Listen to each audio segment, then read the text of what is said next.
thing. Good morning. Everybody stand for the pledge, please. I pledge Allegiance to the flag of the United States of America and to the republic for which it stands, one nation, under God, indivisible, with liberty and justice for all.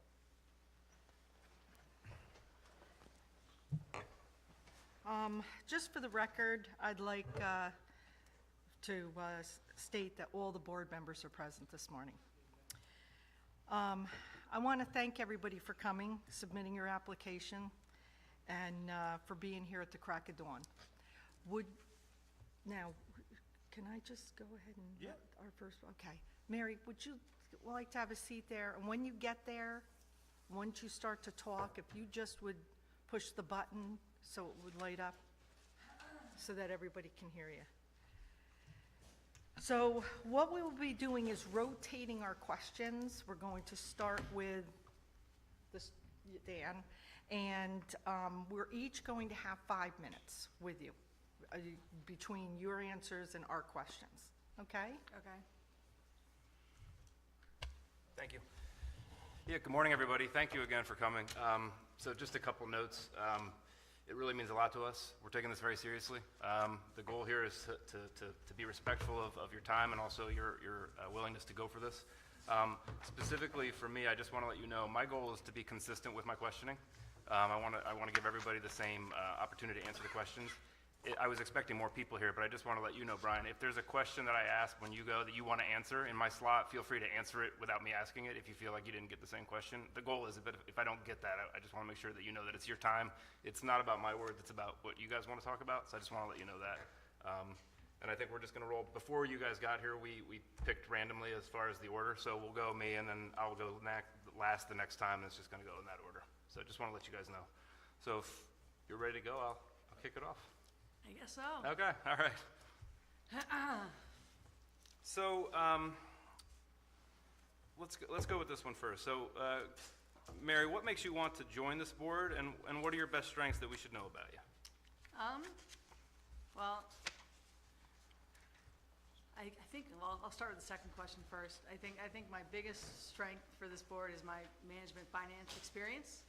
Oh, thanks, Gary. Thank you, Mary. Make sure everybody hears my answers. I think my background in business and management and finance will be an added benefit for the board.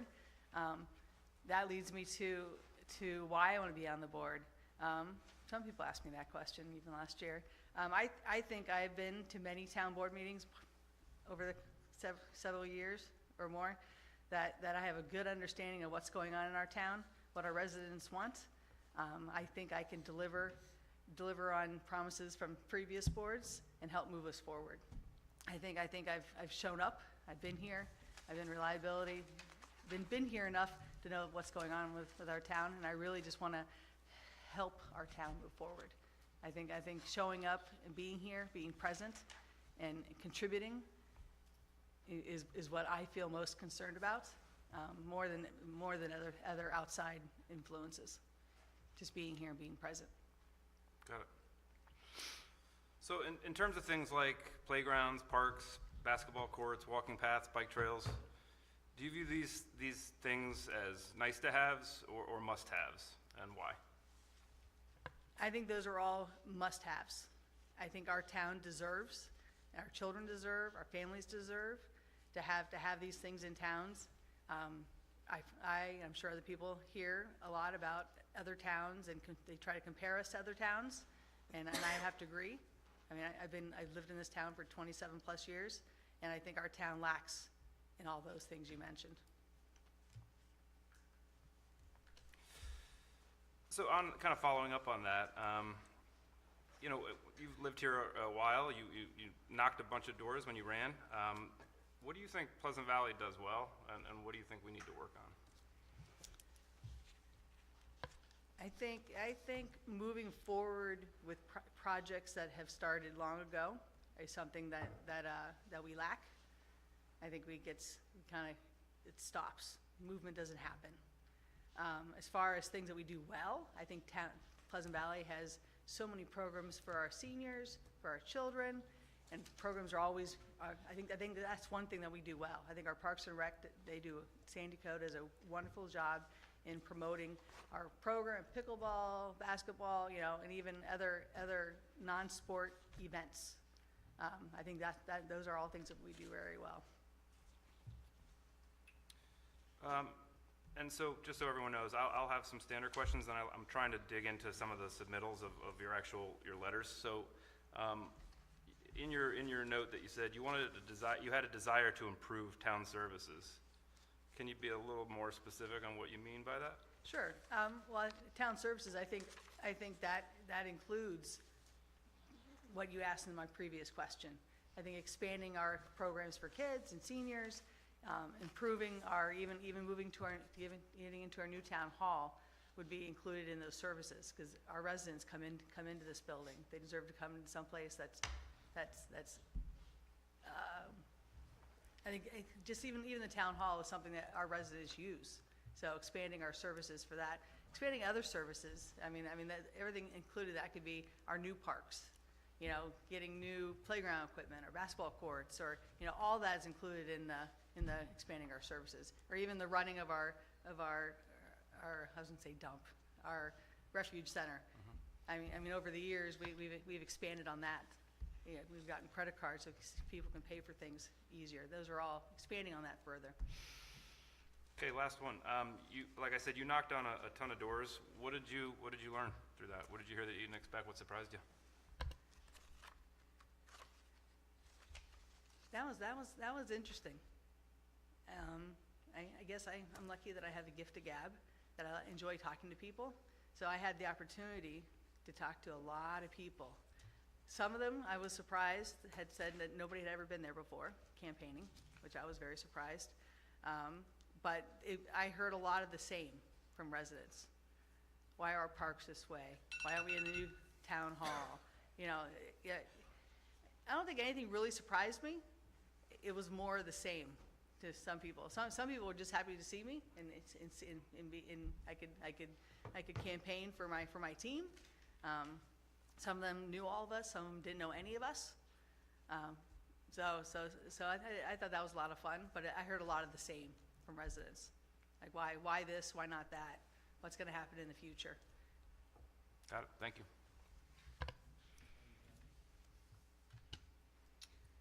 Okay, so what do you think the most important skill of being a council member is? What's most important? I'm sorry? Skill. Skill? I would probably say communication. Okay. I think as a group, I think this group, and if I was included, I think we all have to be able to communicate. It can't be one-sided. It can't be like only his opinion matters and we move on. It can't. We all have to be able to communicate in order to figure out what is in the best interest of our town. What option's the best? The what's the whys. We have to be able to communicate. Now, obviously, there's 4 of us. We all come from very different walks of life. How would you handle disagreements between yourself and maybe another board member, or all 4 of us? Well, that has to go with your first question. Right. I think in order for everybody to move forward and for us to come up with ideas, we don't always agree. I think having some banter amongst us in order to get to the common goal has to be the most important thing. I think we may all disagree, but we have to be able to banter in order to figure out what's the best option to move forward. If you received a $1 million grant, you could do whatever you wanted with it, what would you do with it and why? Ooh, that's a lot of money. No questions asked. No questions asked. All our parks would be in far better shape than they are right now, including Rettle Park that we've been sitting on for 30 plus years. That $1 million would, I think, right off the bat, would go to all the parks, including Rettle Park, because that park, while we have other parks that need fixed first before we get to Rettle Park, I would equally spend that money amongst all the parks. I would also enhance a little piece of it. I would enhance programs for our seniors, because they're the ones that have been here the longest and deserve the most. our children. I mean, especially, I mean, Parks and Recs is very important, but also our new town hall is important. Again, that'd be something that we'd have to discuss as a board, because that'd be money that we would have to divvy up. It wouldn't just be it just wouldn't be my opinion of where it would go. What do you think are the 3 main pressing issues in our town currently? Oh, boy. Those would probably be the ones that I heard the most when I was talking at doors. Our town water, not a simple task. It's gonna take a lot of research and resident input. Our new town hall has been, we're on to our fourth supervisor, and we're still not there. And the Parks and Recs, I think those are, I mean, even our infrastructure in this building, we've already done updates. You know, I've been at so many board meetings that I hear we're we're already getting a new website. We've gotten new router or new networking within this building. So we've already done some of that, some of our infrastructure. But I think those 3 other things are what are important to move our town forward. And I mean, I think our residents want those things. And if you could change one thing in our zoning code, what would it be? Ooh, that's a good question, Jen.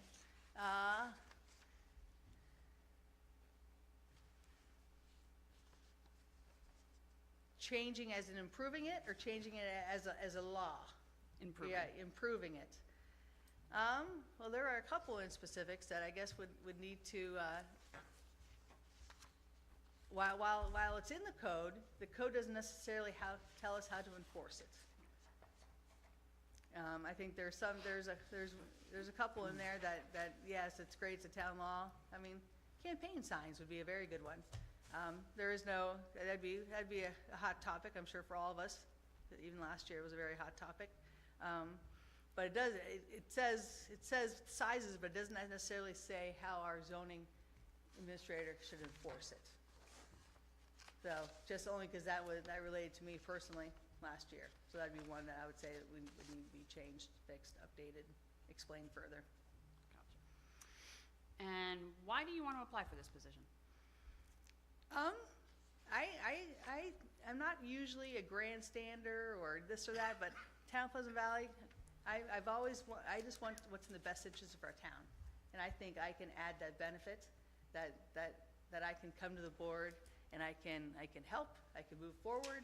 It's just something that I never wanted to do at first, but then as I started talking to residents last year, I'm like, yeah, that's something I really want to do. I do. I really want to do this. Okay. I'm not going to start another one since I'm up. All right, thank you for being here. I'm going to ask you about 10 yes or no questions to start with, trying to get them kind of out of the way. So just yes or no to these questions. Okay. Do you believe Pleasant Valley is moving slowly in the right direction?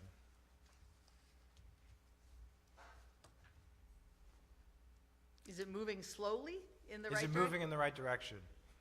Yes, I would Okay. say. Should we be investing in our parks? Yes. Would you like to see Pleasant Valley have recreational facilities like some of our surrounding towns, Yes. even if it raised taxes? Yes.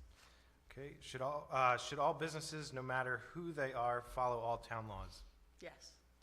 Should all residents, no matter who they are, follow all town laws? Yes. Do you believe that there should be term limits for all elected and appointed officials within the town?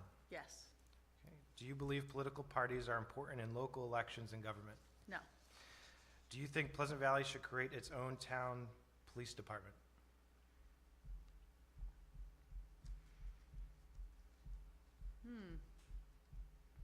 No. Would you be willing to work with every single member of this board? Absolutely. Okay. Yes. Those are the easy ones. Okay. So I was reading through what you submitted, and I'm just going to take a line that you wrote in there and kind Okay. of, we'll talk through some of it. So Okay. I have it in front of me, so Good. okay. So Okay, you good. wrote, fiscal responsibility for our residents is key to future growth and positive move forward.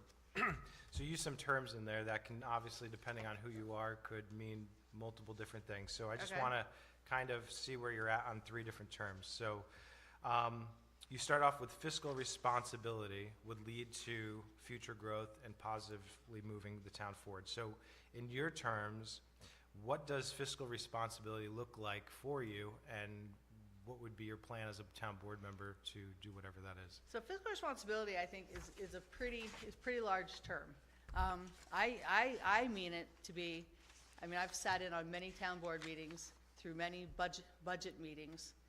So when you're looking at balance sheets and budgets and stuff like that, fiscal responsibility is, as a board, we have to make sure that we're spending our money correctly, like spending it on things that are important to the residents, important to of course, to our employees, and for our future. So spending it on things that we always want, you want to decrease taxes, increase services. So with that, when you're looking at our budget, and I look at it and I tear it apart, I look through it, and why are we spending this much money? Even this year, we decreased taxes across the board, and it was money. I sat here and listened, and listened to, we took 10% away from here and 10% away from there, and we didn't even miss it. So moving forward, we should be able to do the same thing. Do we really need all that money? There's been years, I mean, I went back and looked at many of our budgets, and we've padded the budget, and then we got to a point where, we can take away 10% of it, and we won't even miss it. Well, that's because we keep putting the money in there year after year and year after year and not using it. Yeah. Why do we do that? I think, I mean, there are certain things that, of course, that we need to expand on. I mean, we had to spend money on the ambulance district. So really quick, so the fiscal responsibility leads to future growth and positive move forward. I'm kind of leading to what you're probably about to talk about. So Okay. to you, future growth and positively moving forward, what kind of growth? So are you talking like more development, investments, which you kind of, I think, hit on? And then if you were fully in charge without any other input, what would Pleasant Valley, positively moving forward, what would Pleasant Valley look like in 10 years? To you, what does positively moving forward look like? I think positively moving forward is using our taxpayers' dollars for things that, I mean, growth within any town is using your tax dollars smart. We want to be able to use our tax dollars. So give me some examples. So for example, like we expanded on the ambulance district. That's something that the taxpayers want. So we're spending more of their money, but for the future, where we're providing services for our town, I mean, I think taxpayers would want their money to be used for something that's beneficial for them. Even using our budget for expanding programs in rec. Give me one example of something you would want to see expanded. I would see Rettle Park being used. All right, what would be the first step that you would do to get that to happen? We would have to go to our rec master plan that's been in place for many years. It lays out the plan for us. It's just we're not following it. Awesome, thank you. You're My welcome. time's up. Hi, Hi, good morning. good morning. Okay, so pretty much all the questions that I had have been, this is the thing we're going last. But one of the things that I will try to have you elaborate a little bit on is, as you know, we're made up of members from a variety of backgrounds, as somebody mentioned, okay? How would you contribute to the team approach to managing the town? What experience have you had in like team building? Oh boy, I've been to a lot of team management building exercises, and it comes back to several questions they already asked me. Communication. You have to be able to communicate. You have to be able to ask the difficult questions amongst yourselves. Somebody has to ask the question: the what's, the whys, the what are the other options. So to build a team that can move forward, you have to be able to communicate. I have often said that leadership starts at the top. Well, yeah, it starts at the top, but also everybody else has to be able to communicate with the person in charge in order to move forward. Right, okay. Okay, so they already asked the three most pressing things. Tell me about your professional and community experience and how it contributes to the preparation of you serving on the council. Well, I've spent 27-plus years in management, which included a lot of budgeting, personnel, and all that. So I think I bring that added value to the board. As far as my community, I've been involved in the Ladies Auxiliary. I've been near and dear to my heart the Pleasant Valley Weekend. I've been a part of. I've showed up and participated in the Repair Cafe. I've been to the Community Garden, Festival of Lights. I've helped out. I mean, I feel like ultimately, I've heard a lot of people say that I'm not a flag waver or a grandstander, because that's not my style. I've heard that a lot. It's just not my style. My goal is to work on the details, wrestle with the knotty problems, and be a reliable team player in building consensus and delivering results. Okay, and you already stated the most pressing things.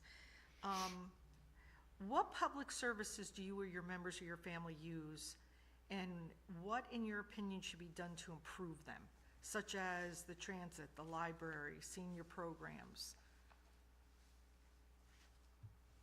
Well, I think our library does provide a huge service to our town, and they do offer lots of programs for kids.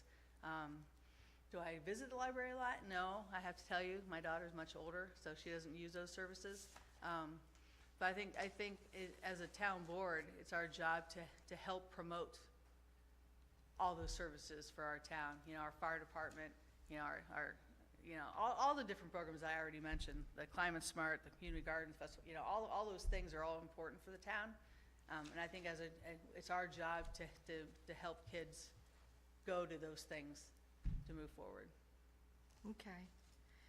And I think I know the answer to this, but if one thing that you have in your life, your resume, whatever, what the unique skill that you would be able to bring to us as a town? I would say my management and finance experience. I think that's an added value. I think my knowledge of spreadsheets and budgets, and I think that's an added value that I personally, I think, can bring to the board. Okay. That's it, yeah. So we started at 8:02, so we could technically go to 8:32, so if anybody has any follow-ups, if you're fine with it. Yeah, that's fine. I don't have any personally, but Do you have any follow-ups? I have one, just because it was a great answer. I wanted to let you extrapolate it on a little bit. You mentioned the word consensus. I think that's really the name of the game. Do you have an example of when you've had to build consensus with people that had different opinions and just got everybody to move forward in the same direction? I think consensus, I mean, it's part of the communication. I think consensus is communication and consensus has to go together. So if we are a group of people and we're discussing the town, I think consensus is that we have to figure out how that we can all agree. It's all about communication. Consensus, communication is really the same word. I think you can't, I mean, it's really easy to go, okay, I'll agree to go forward, but I want to know the what's and the whys and what are the other options before I decide, like, all right, it is a good idea, but. So building that consensus, you have to be able to communicate. You have to be able to each person has to be able to say, well, what else? What else can be done? How else can we move forward? It's not, you can't just agree and move on. I don't think our residents deserve that. I don't think taxpayers in our town, they deserve more. They deserve to hear people explain why. Why do you believe that way? I want somebody to convince me of what their position is before I'll agree to it. And that's what consensus is. That you have to be able to communicate and agree in order to move forward. I'll take one more if there's time. Projects have been started in this town, it seems like, for decades, and they've not gotten anywhere. Why? Why do you think that happens? Why do we struggle with that in this town? I think it comes down to again, that communication. I think not just one person is in charge. There's gonna be 5 people in charge. And I think outside influences affect us moving forward.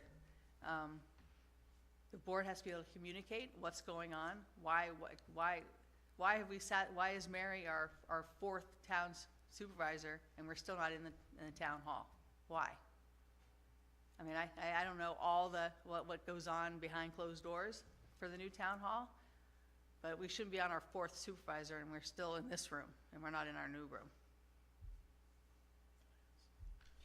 I'm good. Yep, thank you. Just a quick follow-up, kind of on my line of questioning that we didn't, you ran out of time. So, to Councilman Deegan's point, is there's been lots of projects, water, Redell Park, that town boards have openly, at open public meetings, discussed for multiple months and have gone through planning of these projects to then get to the point of allocating funds to actually follow through on those projects, to then the residents coming out and petitioning it and voting it down and stopping those projects. So it was all done in public. It was all done so what would you do differently as a town board member? How would you communicate and get people more involved? Just for the mere fact in some of those, the argument could be made is that maybe people just weren't paying attention or taking an active part in their local government, and then somebody heard about that at the end of the project. How would you get people involved in the very beginning in ways that we don't do now? Because I think that might be part of the root cause as well. Well, I think you've done a really good job, Michael, because you've actually gotten involved. You've gone to see residents, even like with the Bower Park project, that there were residents who just didn't understand what it meant, and you went above and beyond explaining. And so.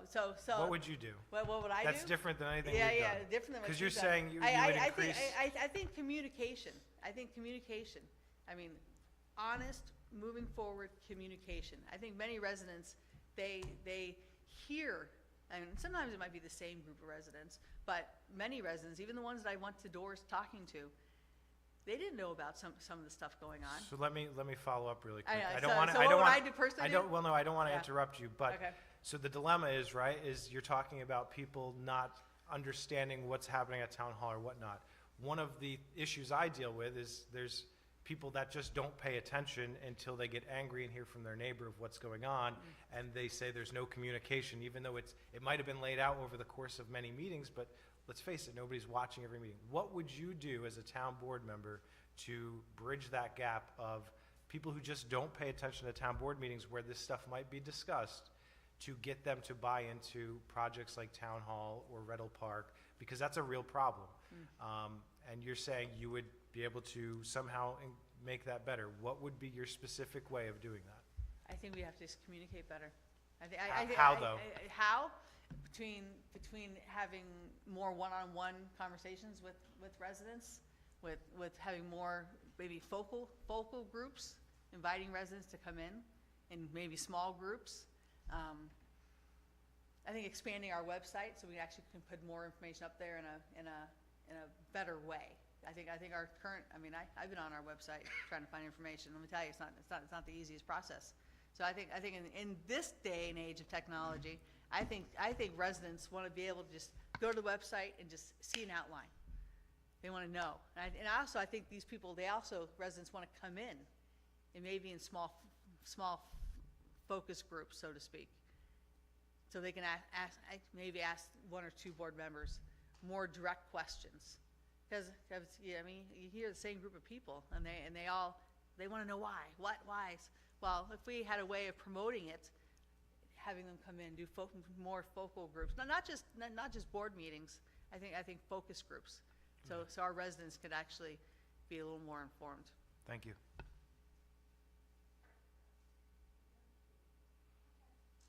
Thank you very much. Oh. Thank you. We appreciate it. Thanks, Mary. Have a good day. Okay. Can we get? Yeah. Okay. Brian? Now, who's starting this time? She's starting. That's what I thought. Okay. You starting first was not good for me. You starting first was not good for me. Good morning. Morning. All right, so I'm going to try to mix up the questions a little bit. What do you think are the most important qualities of an effective leader? Most important qualities of an effective leader. Somebody who will listen, not let their own personal views or opinions on a subject get in the way. Being able to compromise, meaning there might be a problem or situation facing the town, and your idea might be a good idea, but if somebody else has a better idea, being able to embrace that and go forward and say, okay, let's do what's got to be done, and put personal feelings and whatever aside. Okay. How would you handle criticism from constituents or the media? Obviously, we are in a very public position. We are live on YouTube. We do have people that come to meetings. There's a lot of social media presence in our town. How would you handle the criticism from constituents or the media? Most of it you're going to have to ignore, because some of those people just have their own agenda, and it has nothing to do with Democratic or Republican. It just has to do that they just want to create chaos. You do listen to the ones who have a legitimate difference of opinion and take that into consideration. And you're just going to have a thick skin. You just can't go and respond on social media or any way, shape, or form, because that's counterproductive. It doesn't help the situation. It just creates a hostile environment to continue going forward and working in. What do you hope to accomplish if you were to become town council? To move on from the way things have possibly been done in the past that have been negative. It's been discussed throughout that there's projects, there's issues that have been on the table for not just recent history, but for close to a decade in some cases. And you have to take a look at those projects to find out what's feasible, what can be accomplished, what can't be accomplished, prioritize them, and then move forward from there. What experience do you have that you would be able to bring to the table, or do you feel would be useful for the position? I've got 30 years experience, 30 years plus actually, in the civil service field, and certain things that I am involved with at work in other areas, I do have a unique perspective as far as budget processes, the day-to-day operations between labor and management, working with town supervisors, town board members in LaGrange, HR, also the new term for the liaison for the town. So I understand that dynamic. I've worked with them hand in hand. Also, as a union president, I understand the process that you're not going to please everybody. I have my own membership at times that somebody disagrees with, and you just have to go forward and do what's in the best interest for the group, not just one or two individuals. Okay. And if you received a $1 million grant to use for the town in any way you could, what would you do with it and why? I'd have to take a look around to see what's actually needed. There are parts of this town that are kind of isolated for different reasons. You have to figure out why, what can be done to improve that, what can go there to help build that section of town and bring more, maybe a tax-based revenue to the town, try to take some of the burden off of taxpayers. You just have to identify what's going on. You just can't just throw money at a problem and then hope it goes away. You're going to have to do some research, fact-finding, and make sure what's a necessity, what's a luxury. Okay.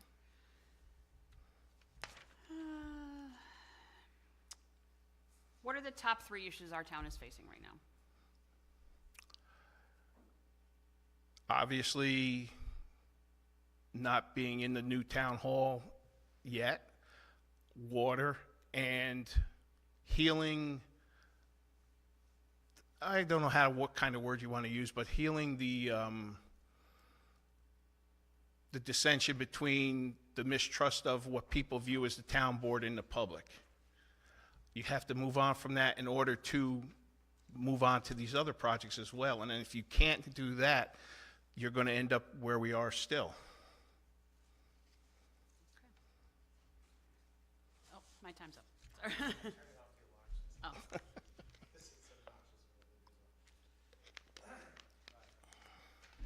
Thank you for being here, Brian. I'm going to start with the same yes or no questions, so just yes or no. Do you believe, I'm going to take slowly out of there because I see that could be, do you believe Pleasant Valley is moving in the right direction? Yes or no? Yes. Should we be investing in our parks? Yes. Would you like to see Pleasant Valley have recreational facilities like some of our surrounding towns, Yes. even if it raised taxes? It's more than a one-word answer, but right now, to answer your question, yes. Okay.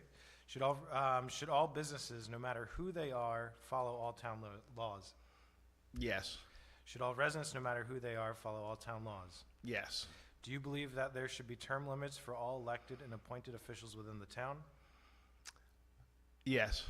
Okay. Do you believe political parties are important in local elections and government?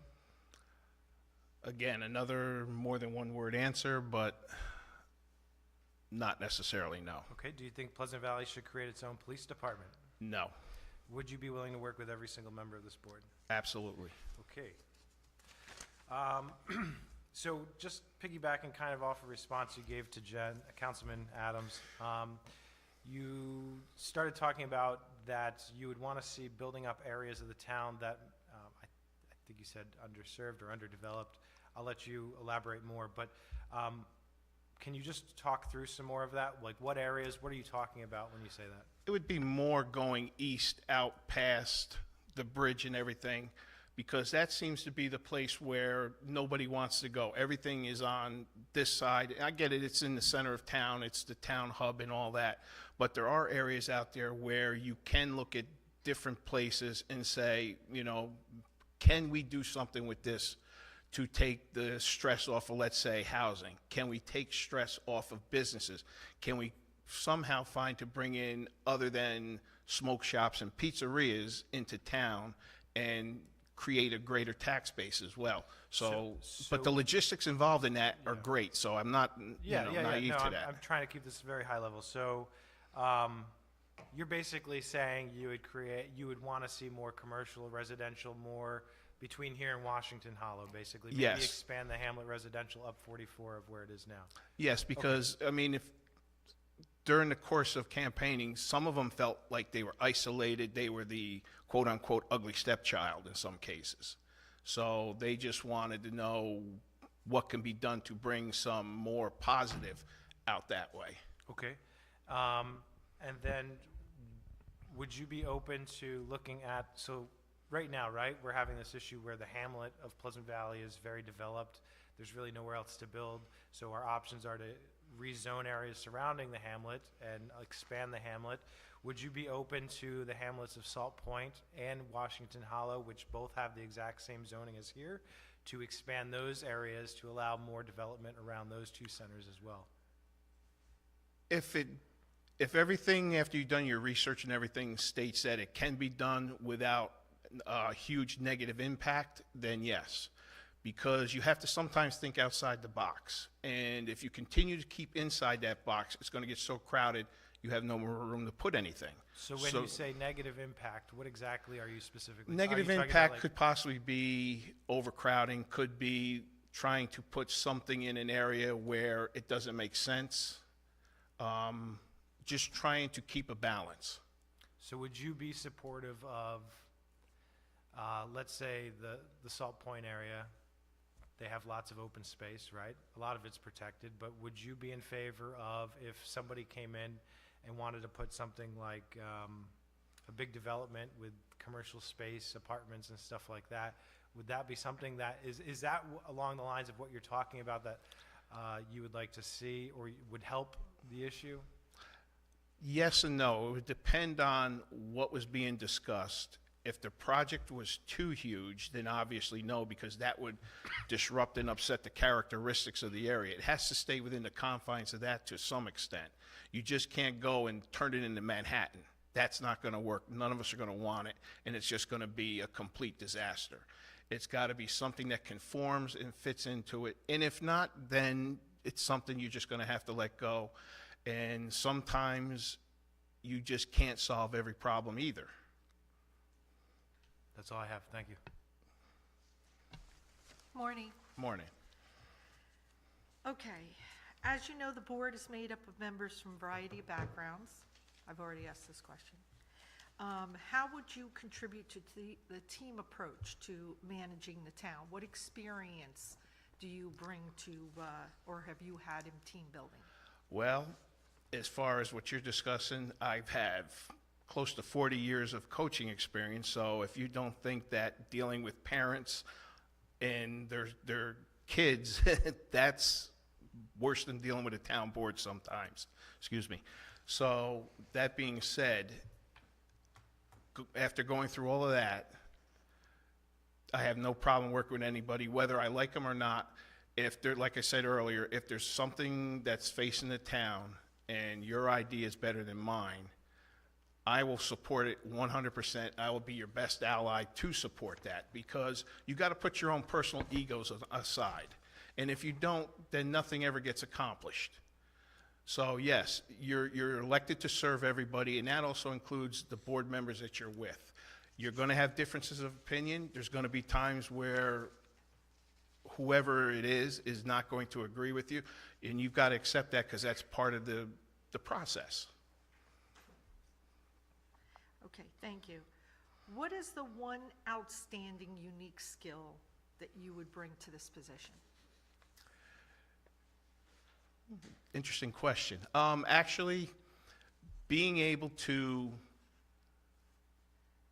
resolve an issue, going all the way and doing all the research, making as many phone calls, meeting with as many people as possible, not just taking one person's opinion or answer to a situation, and looking into as many options as possible, collecting all that information and getting as much facts as you can before making that decision, and then bringing it back and sharing it with everybody so we can come to a collective conclusion. Okay. Did somebody already ask about serving on the council? Okay. Please tell, I thought she did, that's why. Please tell me why you would like to serve on this town board, town council. I think I have a lot of positives to bring, especially life experiences in different ways.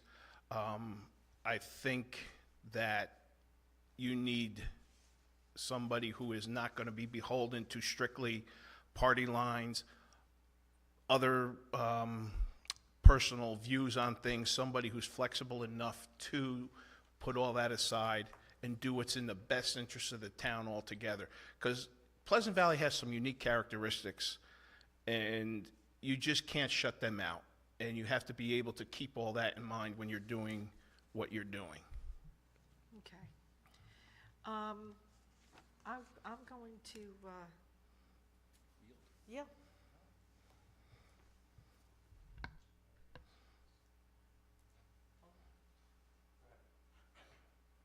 Me? Okay. Thanks for being here, Brian. I think you answered this. I just want to give you the opportunity, if there's anything you want to add in terms of your strengths. It sounds like, your answer was it's your ability to resolve issues, your life experience. It sounds like there's just a work ethic and a hustle to that. Is there anything you want to throw in on that, or I can move on to another question if you want to? I just think, I'm not somebody who is closed-minded when it comes to a lot of things. I can be stubborn, but I can also be open-minded enough to say, okay, this isn't going to be the way anything's going to be accomplished. Let's move on and go from there. Basically, that's it. I'm my own person. I don't, just follow one path. Got it. Okay. Thank you. The question I asked earlier, but it's also something from your written doc that I wanted to cover on. You mentioned necessity and luxury. Tying that to the question I had earlier, in terms of things like playgrounds, parks, basketball courts, walking paths, and bike trails. I'll ask this in my words and then your words. Do you view these as nice-to-haves or must-haves, and why? And how do you view those as necessity and luxury? It's kind of both. What you would have to do, and I understand that people like to compare different places to what we have or don't have, but you also have to take into consideration all the logistics behind that.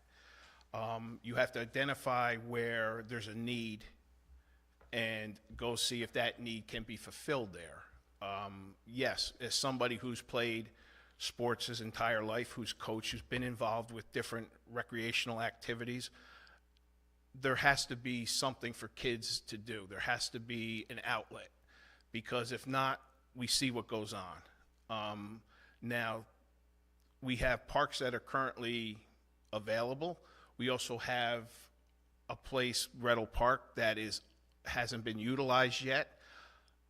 It's something that needs to be looked at, and I understand in the past that it was voted on and it was voted down, but just because that happened once doesn't mean it'll happen a second time.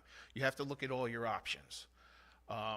You also have to look at where you currently may have certain parks and see if there's ways to improve them, if there's other places to, unfortunately, you're talking about Katie Field, which on occasion will flood. Is there someplace else to possibly move that out of harm's way, so the cost of continually to fix it can be put towards something else and improve another park that needs work as well. So you have to take all that in consideration and look at it all over the place. Got it, thanks. You had mentioned, I think Mike asked about this, but I wanted to come back to this. You had mentioned you do feel that there are some parks that are isolated. I think those were your words. What parks do you feel like are isolated? I don't think I meant parks isolated. I think I was talking about out there as far as development goes. But if you actually were to look at it, there are parcels of land out there that could be turned into parkland, but you'd have to also, find out if the land's available as well. You'd have to look at what's out there, what could be donated, what could possibly the town purchase, and try to keep that cost in check as well. Got it. How's my time, Mike? Okay. I want to dig in on your experience a little bit. One of the statements, you said something that really means a lot to me. You said of your 3 issues, you said town hall water, but your third one was healing. This town does need to heal. How would you do it? Well, with the healing process, I guess what I was referring to is people at some point are going to have to put, again, party loyalties to the side, your own personal beliefs. And you may end up alienating family members, friends, because your ideas and what you feel is right is totally different from them.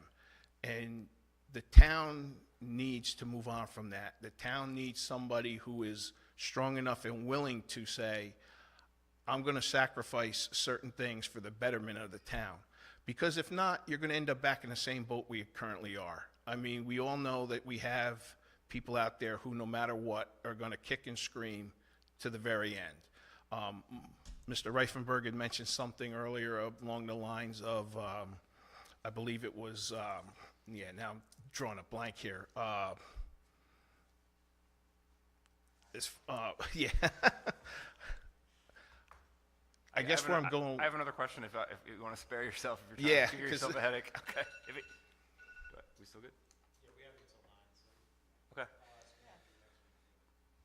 So, your experience in the highway department in LaGrange is important to me, and I think this is one of the most taken for granted groups of workers in this country.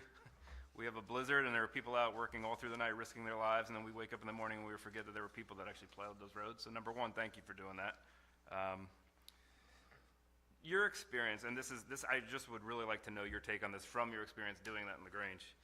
The town garage we have here, I'm happy to see that it was painted. That was nice. But I think with the facilities that we have, I think it sends a message to our children and the people that live here when it is falling apart.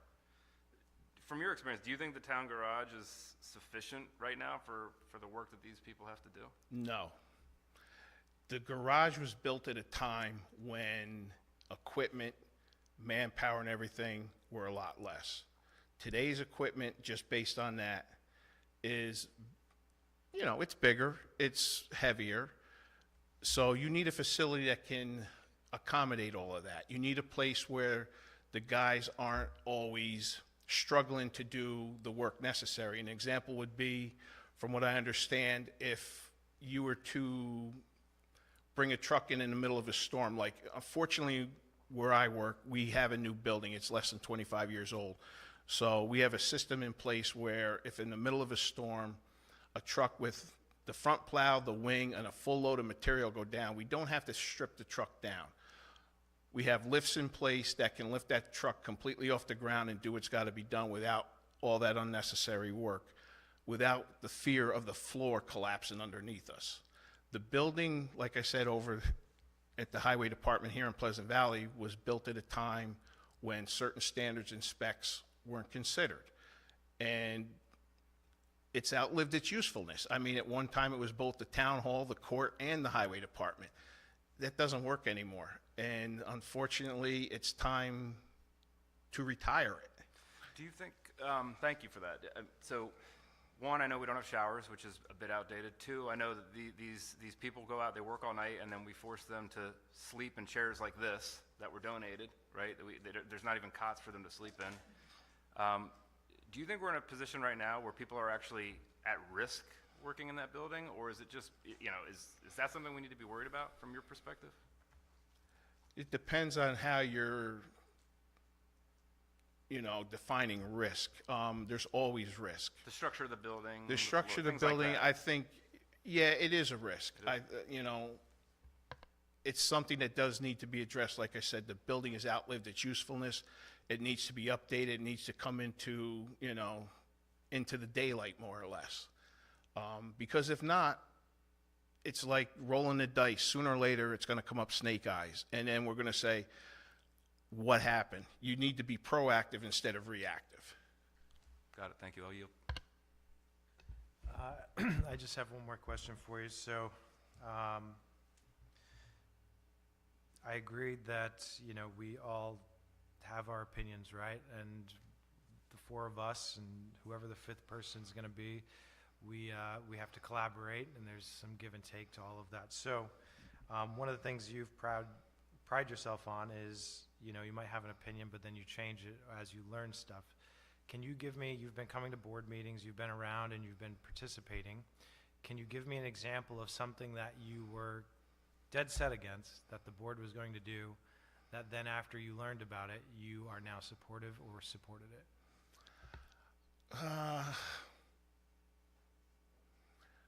That one is,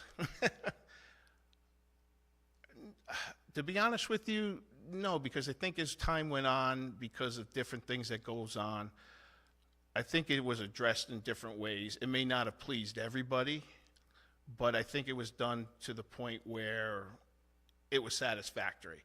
I mean, I'm not somebody who, like, you and I could have a disagreement. I'm not the type of person who at the end of the day is going to take it personal. It's business. It's not personal. And you can agree to disagree, but at the end of the day, you walk away and you say, okay, it's over, it's done with, because if we don't work together, we don't get anything accomplished. And that's been the problem for a long time, and that's what needs to be improved. And if not, like I said earlier, you're never going to move forward. So let me, one last follow-up. So since you've been watching and everything, is there one thing that you can you name one thing that this town, obviously not this town board, but the previous town board did that you really agreed with? In some ways, I think the previous town board kind of, in the beginning, there was maybe more friction, but as time went on, it seemed to be that at certain times that regardless of the way it was going, they came together and made a positive decision for the town. I can't give you exact incident, but just listening and watching how things were communicated amongst yourselves, that you could see that. So is there something that the previous town board did that you would have been supportive of that you didn't disagree with? So just, there's been many, many things that we've done. Is there something when you sat there that we discussed that you were like, wow, I can be behind that? Anything that sticks into your mind, or? To be honest, no, because with everything that was going on at the time, my focus was basically more on a campaign that was going on and keeping that. Yes, I listened, but I had my own. Thank you.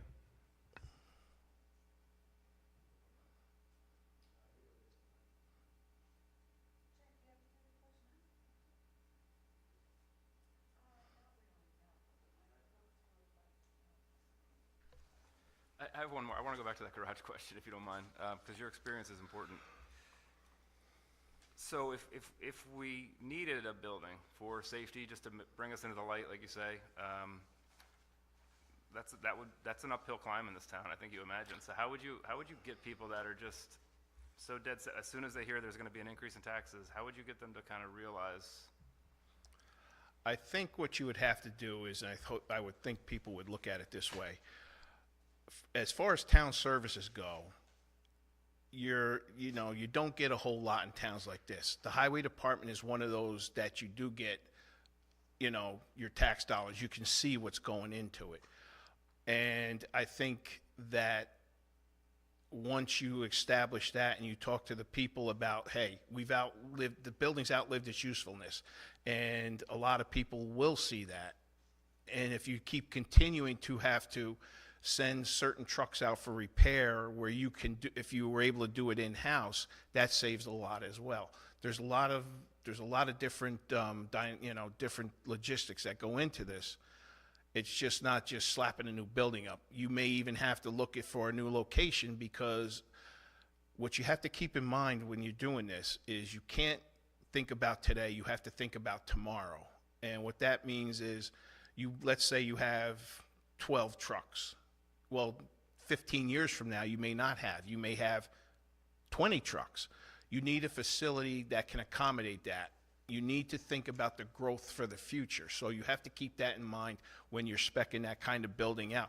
And that's where you may have to look at a new location. It may not be central, but it may be more beneficial to do that and get exactly what you need in place in the first time, instead of having a nickel and dime it over years.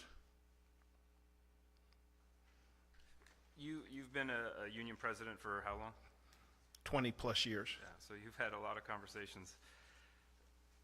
I'm sure there's been union decisions where you had a split, right, in your group.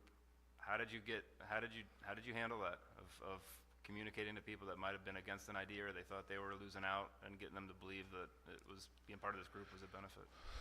Basically taking both sides of the argument, listening to it, and then saying, here's the reason why we need to do this, because it's not just looking at today. It's like looking at what is going to be the ramifications a year from now, 3 years from now. How is that going to affect the future? Because if you don't keep that in mind and you continue to worry about today, when tomorrow comes and you have a situation, you're not prepared for it. So you have to be able to see the unexpected coming. You always have to be prepared for the unexpected. And when it happens, you have to be able to act accordingly. And if you don't, then you have no business doing this either. You always have to be thinking long-term instead of just short-term. Thank you. That's it for me. Thank you.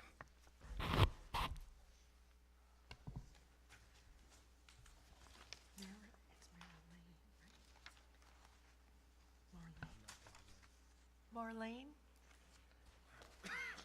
I was hoping I was saying that correctly. Okay.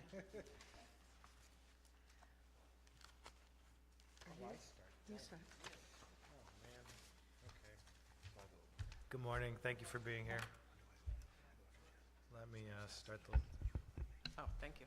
Thanks. Thank you, Brian. All right, so I'm going to start off with some just quick, 10 questions, just yes or no, okay? Okay. Do you believe Pleasant Valley is moving in the right direction? Yes. All right, should we be investing in our parks? Yes. Would you like to see Pleasant Valley have recreational facilities like some of our surrounding towns, Absolutely. even if it raised taxes? Yes. Should all residents, no matter who they are, follow all town laws? Yes. Should all businesses, no matter who they are, follow all town laws? Yes. Do you believe that there should be term limits for all elected and appointed officials within the town? Yes. Do you believe political parties are important in local elections and government? No. Do you think Pleasant Valley should create its own police department? No. Would you be willing to work with every single member of this board? Yes. Okay. So I've just read over your letter the last couple days, and I'm just going to take one clip of it and kind of break that down and work it through with you. So you wrote, "I would like to join the current board members in revitalizing the town and working together to get things accomplished and problems solved." What is one thing you would want to see accomplished or one problem you would like to see solved within your first year if you're appointed? And make it something that isn't an obvious. So like Redell Park, new town hall, water. What is something from your standpoint that the town needs to fix or something that needs to be accomplished? We need to make the town look better. The roads are not great. The parks they're there, but they could be better. They're not really utilized because I guess they're all kind of cookie cutter. We need to get things into the town where the people participate. Everybody, like I've been reading about the Pleasant Valley Days, which is very important to the town, but it's been, nobody's really coming anymore. It's getting smaller. Why isn't the town participating? We need to bring the community more together, I would say, and find out what my biggest thing is. What do the residents of Pleasant Valley want? What do they want? I mean, I'm fairly new to this. I'm very well, unknown in this town. And my question is always, well, everybody complains about this, that, and the other. What do we want? What does everybody really want? And what can we work towards that everybody wants? Okay, so what would be your first step or idea of how we would go about, I guess there's two parts of that, figuring out what they want, and the second part of that is how would you like to get more people engaged? Like what would you bring to the table to do that? Because that is a problem. Right. One of the things you got to do is you got to get people together to talk, because everybody likes to put out there on either social media or they talk amongst themselves or within groups. Well, we should do this, we should do that, et cetera, so on. We need to get everybody in the room, or get a venue where everybody can actually voice what it is that they're looking for. My question to the town would be, what do you want from the town? What is most important to you?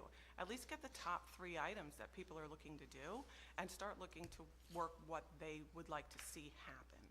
Because, I mean, I understand the town has its, the things that it needs to get done, and then what else can we do that the people want to see done? Okay, and then if you were in charge solely for the next 20 years, what would Pleasant Valley look like in 20 years?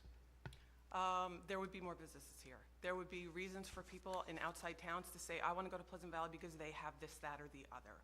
They have these really great community services. They have these great, like the parades and this and that, things that brings other towns to come here. I want to go to Pleasant Valley because they have blah. A lot of people in Pleasant Valley say, oh, well, we go here because they have that. They have a lake, they have a pool, they have a this. And they take their families and they go to other towns. So with more businesses, obviously, so one of the dilemmas we have is most of the, Pleasant Valley's not the same it was, let's say, 4 years ago, where we had a lot of vacant storefronts and commercial properties. Right now, there is an issue where we don't physically have any more open storefronts to even be filled. So how would you address more businesses without the actual places to put them?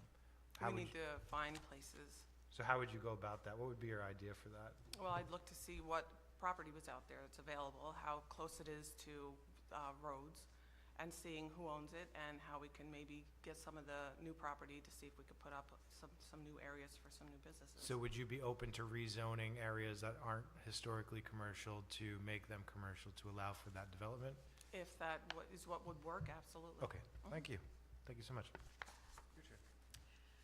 Good morning. Good morning.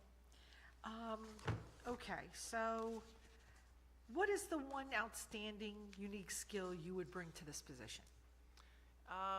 Most of the time in my job and things that I get involved with, I have a very good way of bringing the parties together that need to talk into the same room and getting all of the issues on the table and hashing them all out so that everybody who needs to be there to make the decision can be together and get things going.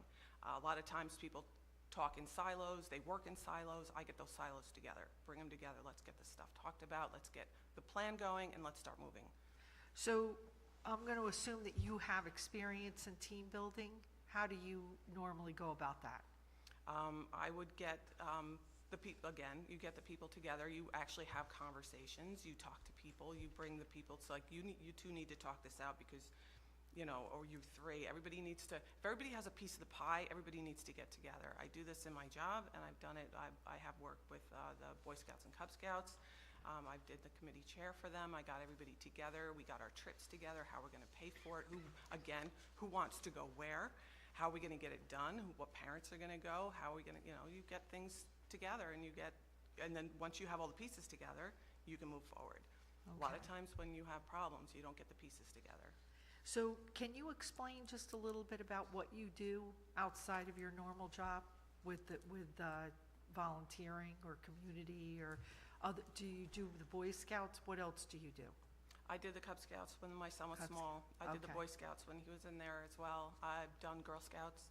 I volunteered over at the Lutheran Care Center to bring patients around. I haven't done much in a while because I went back to work full-time after that. I do a lot of work with the farm that I have and, the board my horse at. So I try and get myself as involved as I can. Okay.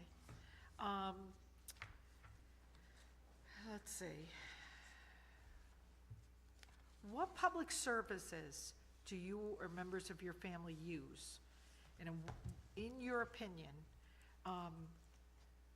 what should be done to improve those, such as the sports, transit, libraries, senior programs, schools, et cetera? Just an overview.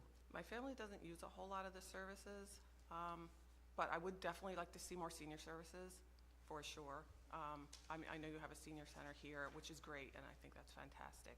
Again, maybe getting some trips together to take them places or things to get them more involved. Getting more groups together that maybe would like to get something like I see you had the gardens on there. I think that's a great idea. Getting more groups together to volunteer to, you see a problem, fix a problem. How would they go about doing it and how we can help them. Okay. What is the most pressing issue that you feel is facing the town right now? What would you like to see, and what would you like to see done about it? I'd like to see the roads fixed. I don't, it's just getting awful to drive up and down.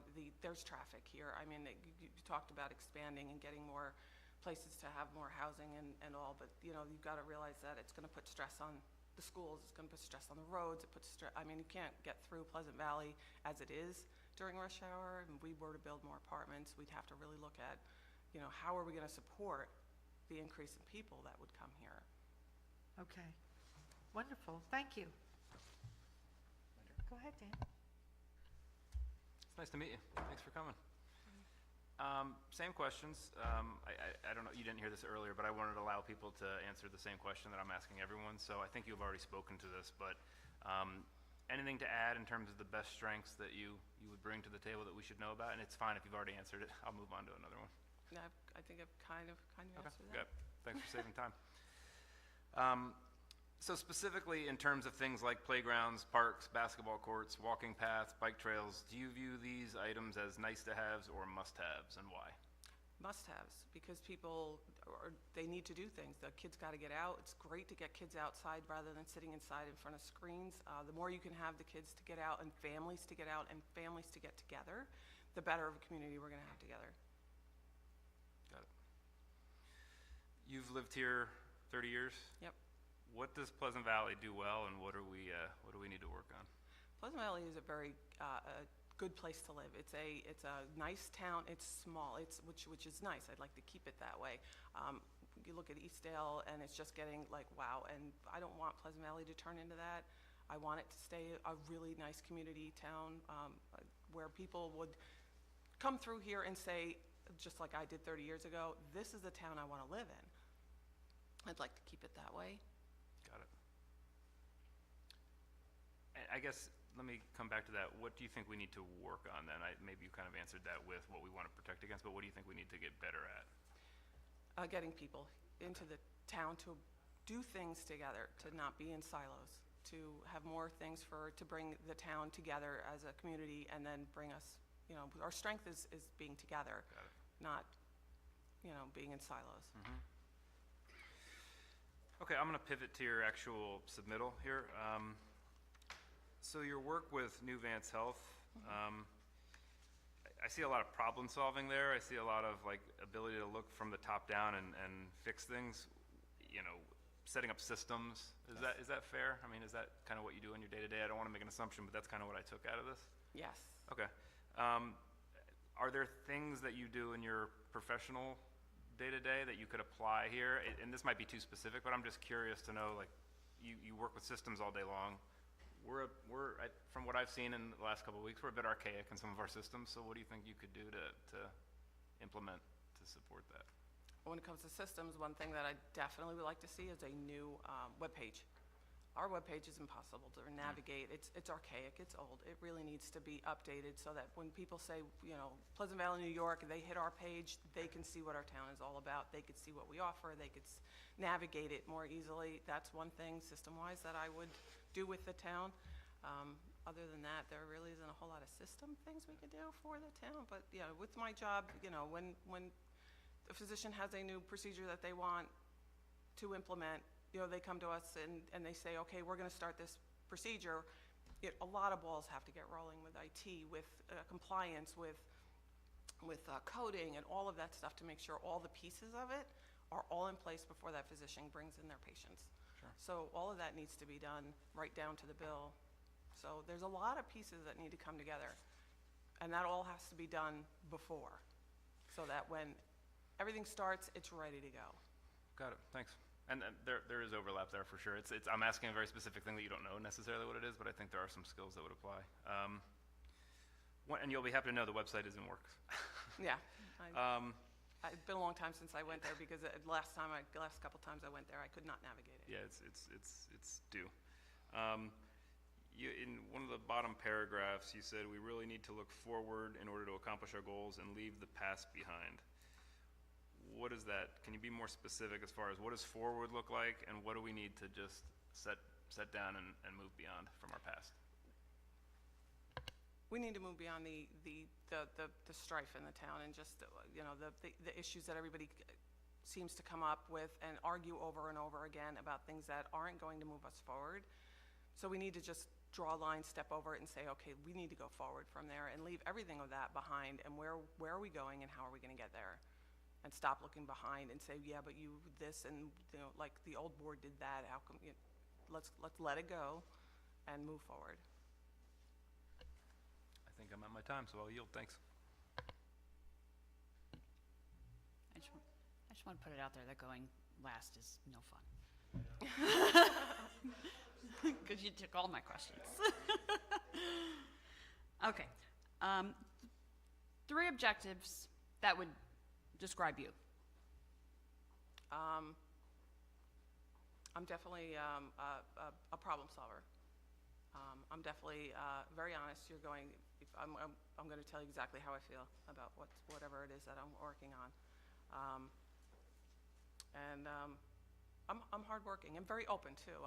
You know, I will sit and listen and hear all the sides to what's going on, and then I will definitely be honest on how I feel about whatever issue it is. Okay. And what 3 qualities should a council member have? Probably all of the above. Definitely being transparent. Definitely, you know, and you also have to be open to people coming to you and saying, you know, being open to talk to people. Someone wants to come up to you, you don't want to say, oh, well, they're a town council member, they're not going to listen to me anyway. Well, yeah, we all have to listen. We need to listen. We need to hear what everybody wants. Okay. Do you think our main street is healthy looking? No. How would you fix that? Again, the roads. We need to look at the sidewalks. We need to look at what the aesthetics are. The signage, you know, certain signages, our decorations for holidays really need to be. We need to wow. We need to just have the wow factor. We don't have it. Okay. If you could change one thing in our town, what would it be? Places for kids to go. Something to do for families to do. I mean, they do have parks and all, and we do have sports, and they're great. But on a weekend, if I had a small family, what would I do? What do we offer? If you received a $1 million grant to use for the town in any way you wanted to use it, what would you do with it and why? No questions asked. Where would you put it? Where would you use it? I've always wanted to see the Ruddle Park developed into something that would bring not only Pleasant Valley together, but people here from other towns as well. I would definitely want to fix the roads, for sure. Water, I would love to take a look at the water issue. I've seen the water issue come up and down continuously in this town. I don't fully understand it. I know we need water. I don't know where we need water. So I would take a look at the water situation in the town for sure. Okay. Why do you want to run for this position? I want to make a difference. I want to be a fresh view in the town because I'm not well known in the town, but I would like to take a look at all of the issues with a fresh mind. Not that something's been hashed through. It's like I have a completely new view of things. I think that would be helpful. Okay. How would you handle criticism from constituents or the media? And like I explained for the last applicants, we are a public board. We are live on YouTube. Social media is very present in our town. How would you handle the criticism from constituents that come to meetings, social media? How would you handle that? I'm not one for drama. So if someone presents drama with me, they can go ahead and take the drama wherever they want to go to it. If they want to come and discuss things with me on how they feel about something that I feel about, I'm open for that discussion.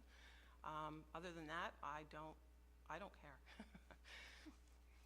What is your opinion on importance of the public engagement in our decision processes? Very. I think the public should have view to what is going on. There should be transparency. There should be, the why. I mean, a lot of people are saying, oh, but they're doing this. But there's a reason why the town does what it does. And they should understand the why so that they can really get into why the decision was made. And I don't think the town really does that. And we should really have the reasons why. So I think that would help them be on board with most of the stuff. There's 4 of us, and we all are very, very 4 different people. We come from 4 different walks of life. There is times where we will disagree. So far, we've been good. How would you handle a disagreement between either one of us or all of us? We have to work through it.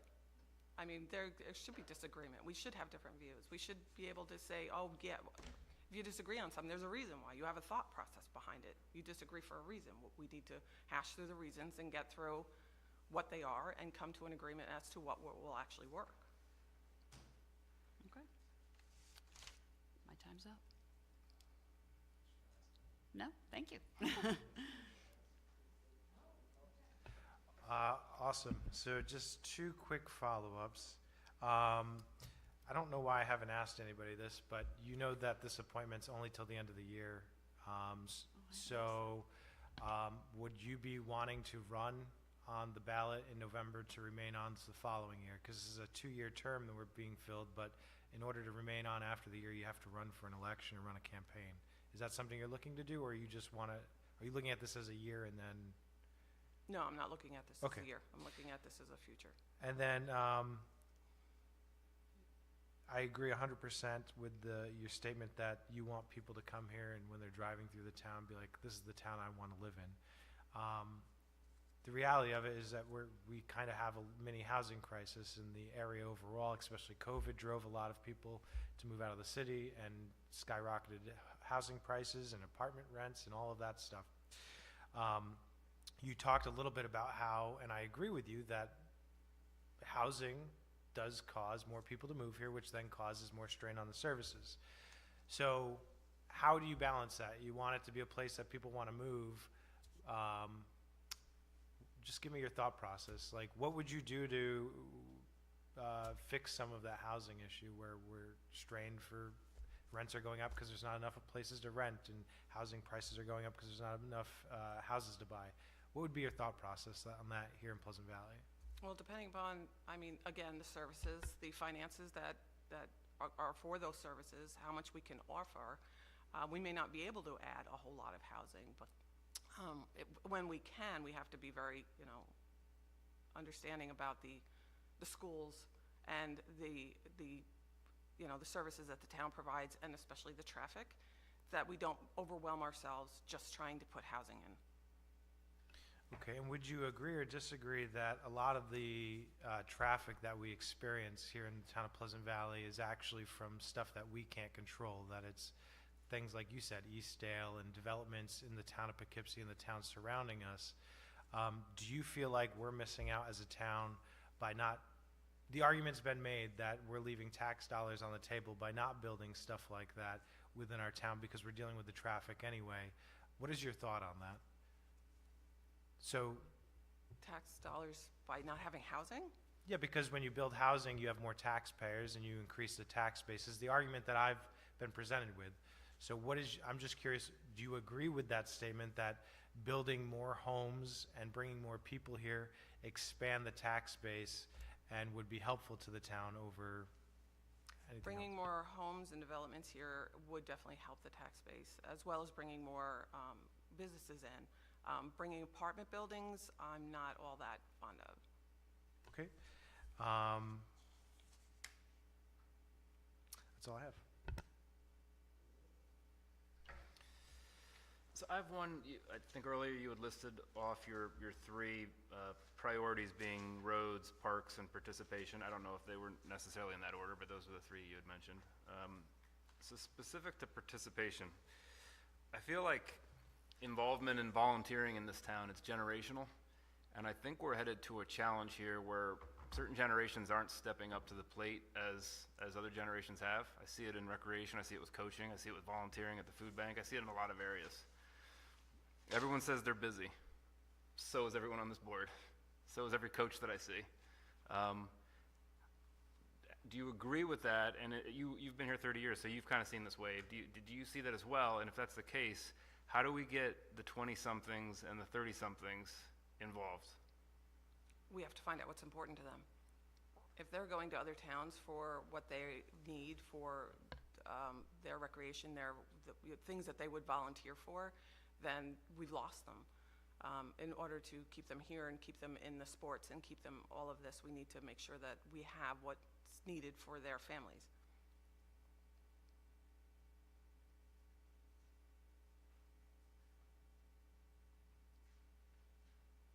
Do you have any other questions?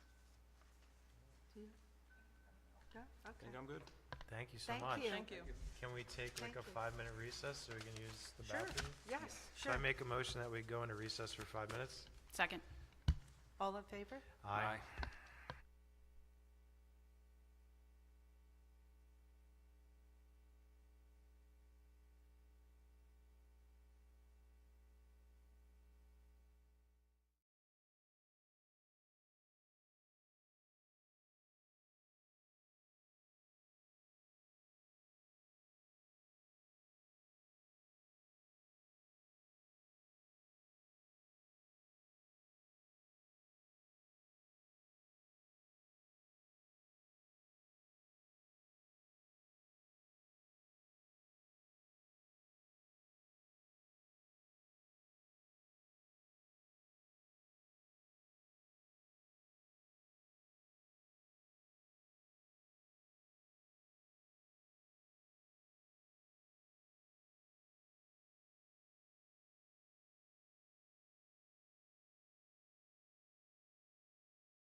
Valerie? Make a motion to come out of our recess? Second. All in favor? Aye. Aye. Do you start this time? I think No. Yeah, I think you do. Oh, I do. just Are you serious? Valerie, I got some public feedback. If you want to make sure that you, one, state your name when you start, but then also make sure you're up to the mic. I guess people are having trouble hearing a little bit, so, Oh, really? yeah, I guess. Okay. Good morning. Good morning. Can you hear me? Okay. So I'm going to start with the same question I've pretty much been going with. Oh, Do you want me to say my name? Oh, sure. Okay. Go ahead. I'm sorry. Valerie Hovasapian. Thank you. What is the one unique, outstanding skill that you feel you could bring to the town council? I feel the one unique outstanding skill I could bring has to do with communications because of my career, what I do for work. I work in communications, and that's always the number one thing. So in particular, where the town is involved, it would be things like helping with the website. I was Yeah. going to ask you. Yeah, about helping email. with, Okay. maybe emails, e-newsletters, just ways to communicate with the residents. Okay. And as you know, I've asked this question also. Our board is made up of many different people. So how would you contribute to the team approach for managing the town, like team building, et cetera? I'd have to know more about what everyone is currently doing to sort of answer how I could help. I'd be willing to help in any way. If there are committees, which I actually do believe there are, I would suggest myself for communications and marketing, public relations, anything related to that. But I would be open to working with the town board members on anything. Oh, events also. Okay. What are, in your opinion, what are the three most pressing issues of our town? So, based on what I observe at meetings, one of them is water. I would kind of need to understand a little more because it's a complicated issue, obviously, and there's a lot of things I don't know in terms of how are the apartment complexes getting water and that kind of thing. If everyone's on wells, I guess it is a problem. Overall communications, obviously, is one of the issues. There's always questions about the same things over and over on social media. And a third third major initiative would be the town hall. So that seems to be the most pressing problem in the community. Okay. Yeah. What public services do you or members of your family use? And in your opinion, what should be done to improve those?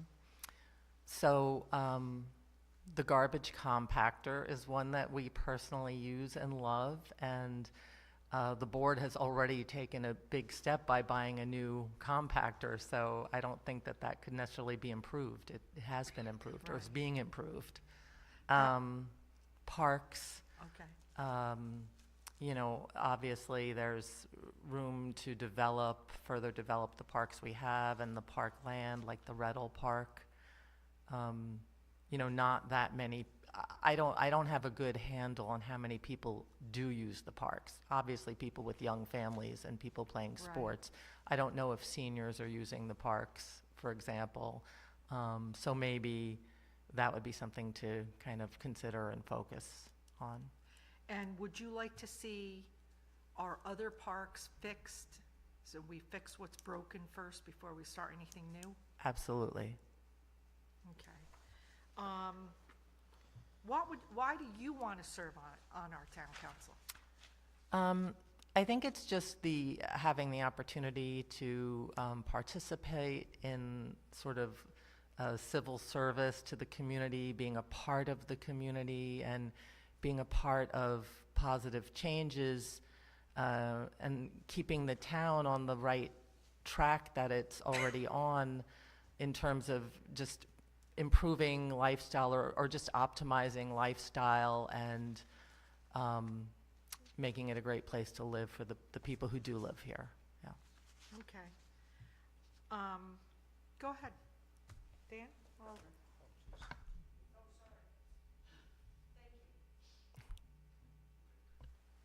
Morning. Nice to Morning. meet you.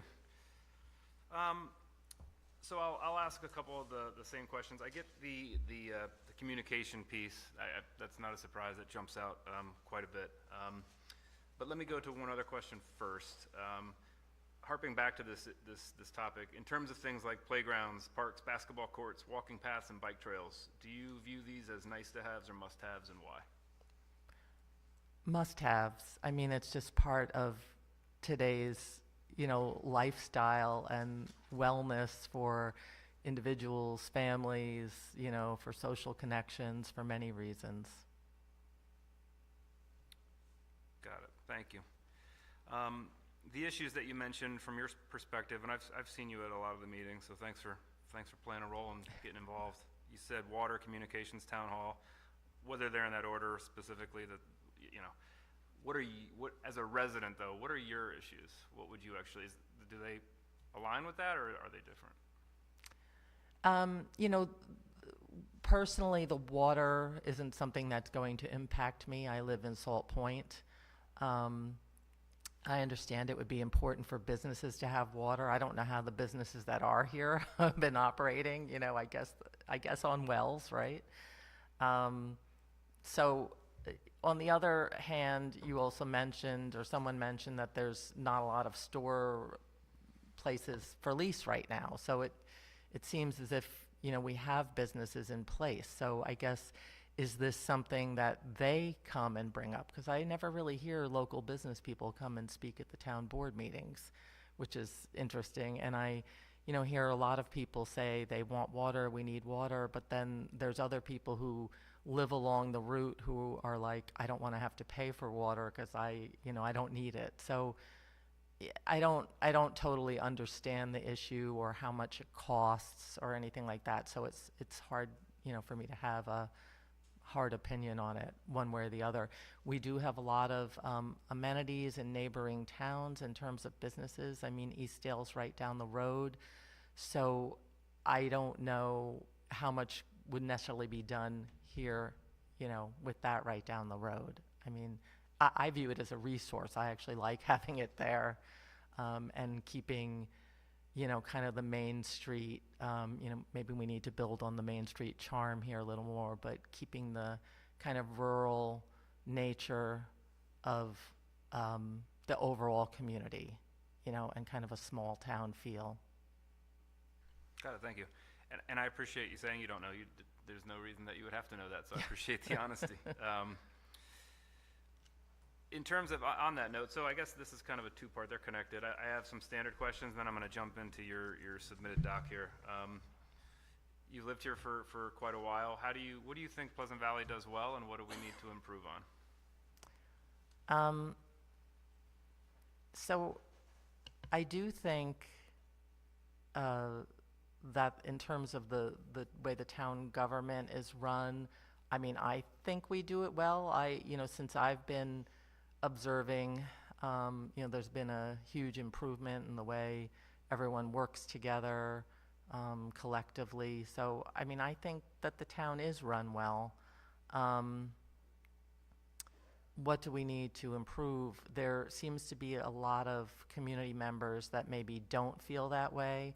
And so, does that go back to a lack of communication or kind of like more public channels? That could be one thing. Maybe that's one thing we need to improve, is the communications. I mean, I don't think,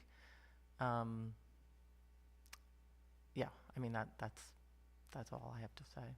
I'll have a follow-up on the communication. Okay. There's a big one on here that's important.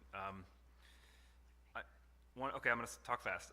So rural charm, right? You mentioned rural charm. I'm in your document now. So you want to preserve the rural charm. You just mentioned it a second ago, while enhancing the town's offerings for residents and businesses. How? It's tough, right? You're trying to add things. You add services. There's costs, all that good stuff. How do you do that? I think it's improving some of the things we already have. you know, someone else has already spoken about the beautification of Main Street, and I think that would be important. You know, everyone wants to be proud of their town and the way it looks. Sorry, remind me again the overall question. It's just how do you balance it? How do you between balance How do it? you develop How if do you you- need more how- yeah. businesses? You know, I think when I say rural charm, I mean, there's a lot of large land tracts, you know, scattered throughout the town, and in certain cases, it would be a shame if suddenly it became, you know, an apartment building. I heard that mentioned earlier.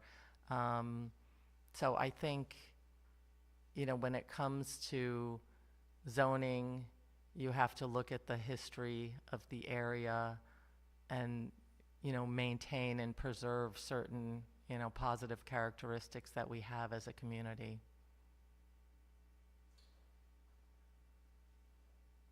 Thank you.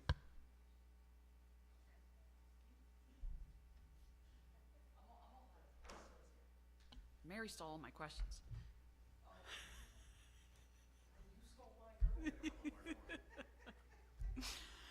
Okay, so if you received a $1 million grant to use for the town in any way you wanted, no questions asked, what would you do with it, why, and where would you put the things that you were using the grant for?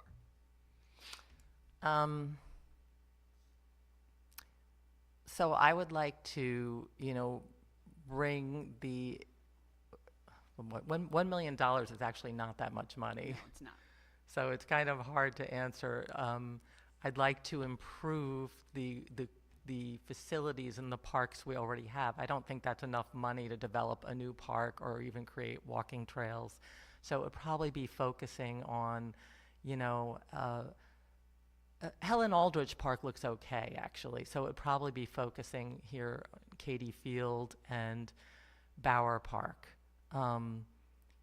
So I would put it into kind of more of an infrastructure in those parks. And I think you could, you know, bring them up to the level of the library. I didn't really get to talk about the library, but I do love the library. And it's kind of like a shining star in the community. And I think, you know, bringing other things up to that level would be a positive thing. So I would say the parks and Main Street beautification. I'm going to piggyback off that because a lot of people don't realize that they hear $1 million. It's really not a lot of money. No, You can't build a park on $1 million. nope. Do you think our town looks healthy? No, I mean, the roads are wavy and bumpy, you know, it looks a little bit down on its heels maybe when you're driving through. It could definitely look a lot more charming. And some of that may go to the property owners, that's, you know, a part of that. It's not the town's fault. Right. Yeah. Piggybacking off of that, if you could change one thing in our zoning code, what would it be? I mean, I don't actually have a good answer for that because I don't know what I don't know, you'd have to present me with a specific issue. Yeah, Okay. sorry. No, that's okay. What do you think, if you got in office, would be the first 3 things that you would like to see done? Website project moved along. Creation of a town newsletter communication, you know, an ongoing one, you know, and then possibly some kind of research or I guess the answer is if the town board is still, you know, deciding where to use the ARPA money and they wanted to go on, have like a listening tour or, you know, survey the residents or maybe do a bunch of focus groups, which you could do by Zoom, I would put my time and effort there as the third thing, because if it's coming up to a deadline, you know, I think that would be something to focus in gathering opinions. What is, your top skill that you bring to the table as council person? Um, What do you think is your strongest skill that would help as town council? It's going to be a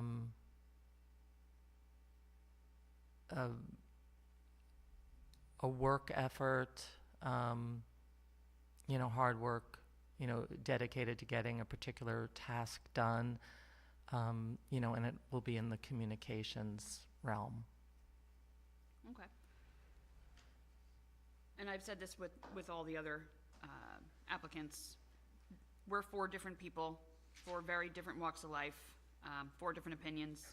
How would you handle disagreements between yourself and either one of us or even all 4 of us?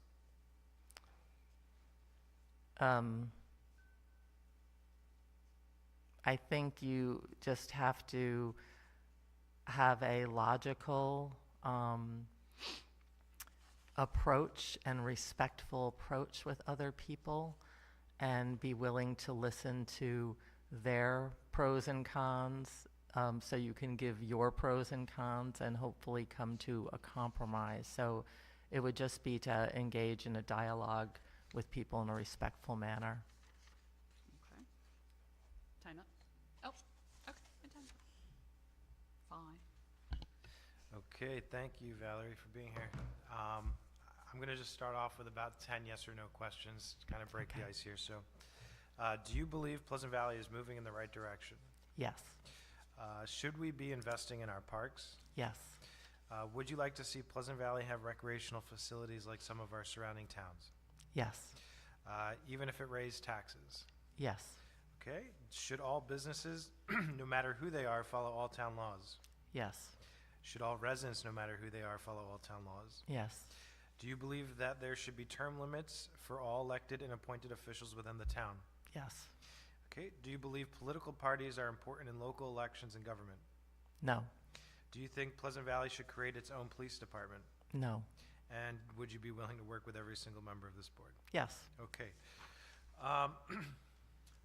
In your letter you wrote to us, you wrote, "One of my hopes in submitting myself for consideration as an appointed council member is my desire to preserve the rural charm of Pleasant Valley and open space." Councilman Deegan kind of started talking about this, but I'd like to dig a little deeper. I think we can all understand that Pleasant Valley is very diverse.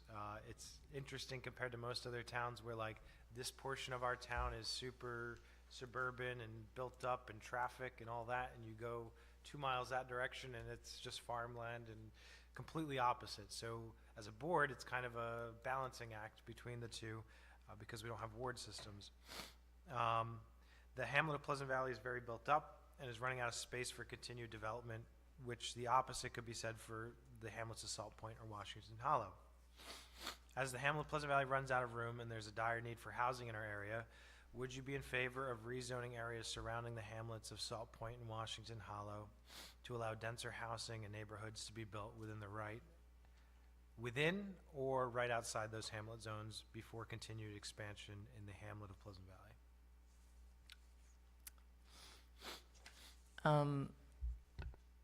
I don't think I would be for that. So I would put that as a no. But it's also sort of a split question. Washington Hollow, part of that is in a commercial area. And so except that I guess that commercial area would already be zoned for that, so, yeah. Yeah. So I guess my answer is no. Okay. And then, so just kind of going through that is, I asked a couple other people about just the fact that since COVID, there's been a dire need for housing because people have realized how beautiful it is and that, it's great. How would you combat, the rising rent costs, the rising housing market costs, because there's a restriction, right? We've run out of land and whatnot. How would you combat that in our town? So building more housing will not necessarily combat the rising rent cost. I think given what I see in other towns, I should have added, in my work, we work with a lot of municipalities, but all in Westchester. and in particular White Plains. Actually, we work for developers who propose things in White Plains, and it basically seems over the last 10 years, I mean, rents are not going down, even the more and more that gets built. So I think you have to be, careful, and it always depends on what is the capacity of the infrastructure. Obviously, if a lot more like dense housing was to come, then you need this, depending on the people who are moving in. If it's not like a 55 and up community, if it's of families, you need to address that within the school districts that this housing will be in, whether it's Arlington or Hyde Park. And so, I mean, I don't think there's any one easy answer. I think building more housing, or because there's a need for housing, there's a need for housing all over, so it still has to be where it makes sense. I mean, this is not a large town, so it's, I think if there's room for it, then fine, but if there isn't room for it, then, you have to really look at it closely. And one last quick question, just kind of off of that. Salt Point, Washington Hollow, and Pleasant Valley, the hamlets, they're zoned exactly the same, so you Okay. can build the same whatever in them. Oh. Would you be a supporter of, let's say, a hamlet like Salt Point or Washington Hollow, where they're not as densely, there's no apartments, there's no rental like development in either one of them, I believe. Would you be supportive of allowing, densely populated areas to be developed inside the hamlet? Maybe not expanding outside of those hamlets, but would you be supportive of development that's densely populated within the zoning that's already there? So somebody could come in and build apartments or whatever currently. Would you be behind that, or would you be working against that? So within the current zoning, you mean,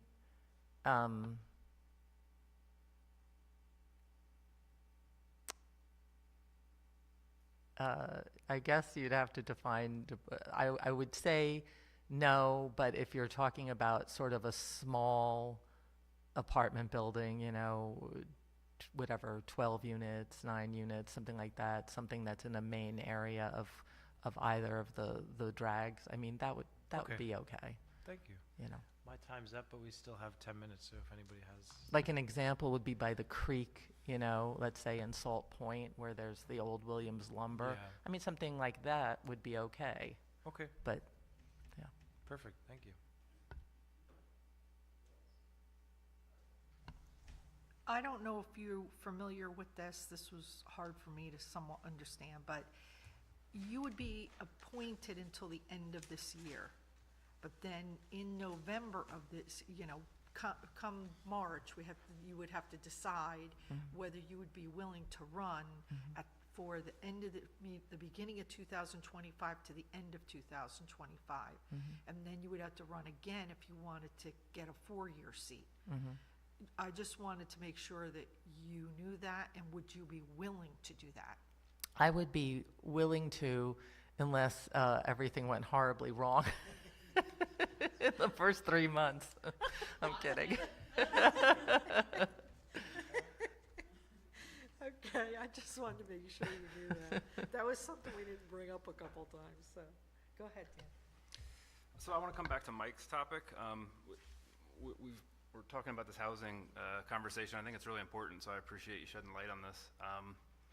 So in the Meet the Candidates, I think I'd spoken on this, but just so we're on the same set of relative facts. So I believe healthy housing stock for the landlord and the tenant is around 5% as far as available at any time. And I think Pleasant Valley right now is either 0.2% or 0.9. Whatever it is, it's bad.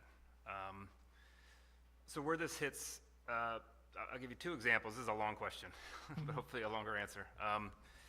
It hits home 2 ways. Like, we talk about this very lofty, but I think a lot of times this becomes Excel sheet work, and we're not talking about human beings.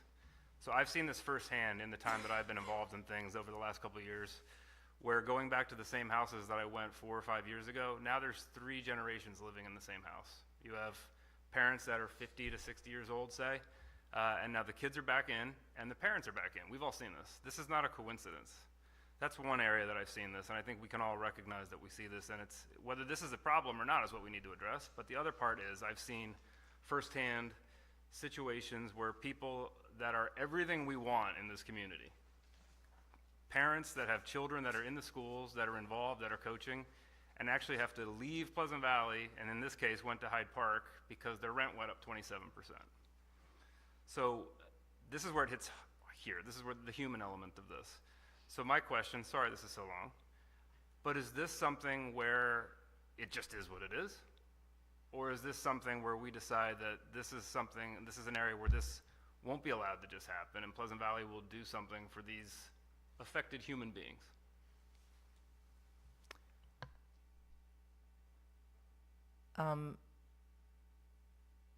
I think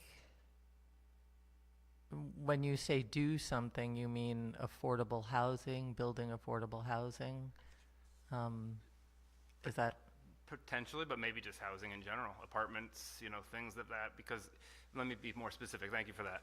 So I think part of the challenge why the kids are moving back home with mom and dad is because they can't afford rent. It's, we call this workforce housing, but I don't know if this is Wall Street banker workforce or if this is entry-level workforce of someone who just graduated or just got out of high school for that matter. Same with the seniors. I've had people that have said they have nowhere to go, so they're stuck. So I think it's a larger statewide national problem, and I don't really think one small town actually can address it. I mean, I don't see how you could really make a difference. Yes, you could make a difference for a few people, but I guess I don't think it's a practical solution. I think it's just it is what it is at this point. Okay, thank you. And we have time, right? 5 minutes? Right. Okay. I want to come back to your communication piece. This is really big. This jumped out at me, and I don't think we've given you enough time to kind of spread your wings on this. So I can't speak for any other towns. I don't care what they do. But I know this town, and frankly, I'm no fan of social media. I can't stand it because it's just an area where polite discourse and progress just goes to die. And I think we see it here on steroids. Yeah. All due respect to all the sites that are out there. We don't need to name them. You all know them. I'm not on any of them. But there's something going on there. But let's be optimistic for a moment because there are good things that happen on there too. Do you think this is just because there's a vacuum of us controlling the message where we can't even agree on a single source of truth where we can stop the debate? And I can tell you an example. We waste a ton of time in this town just trying to get to the facts. We saw it and I know during the election they call it the silly season. I think we have a lot of elections, so we have a lot of silly seasons. But the amount of time wasted, the amount of minutes wasted in conversations about whether we were getting rid of the compactor or not. It's not, we bought a new one, right? That's a good example of what goes on in this town. Yeah. With your experience, I just would love to hear you extrapolate on how, with your communication, your PR, how would you handle this where we can kind of take the gas out of those areas where they can be used for positive things and we can just get a single source of facts so people know, okay, water is wet, up is down, up is up, down is down. Now let's have a conversation about how we do this. I think it's difficult because you cannot control these different Facebook groups. All you can do is, and I don't know if the town has a social media policy itself in terms of people individually commenting. Some people are active in social media, some aren't.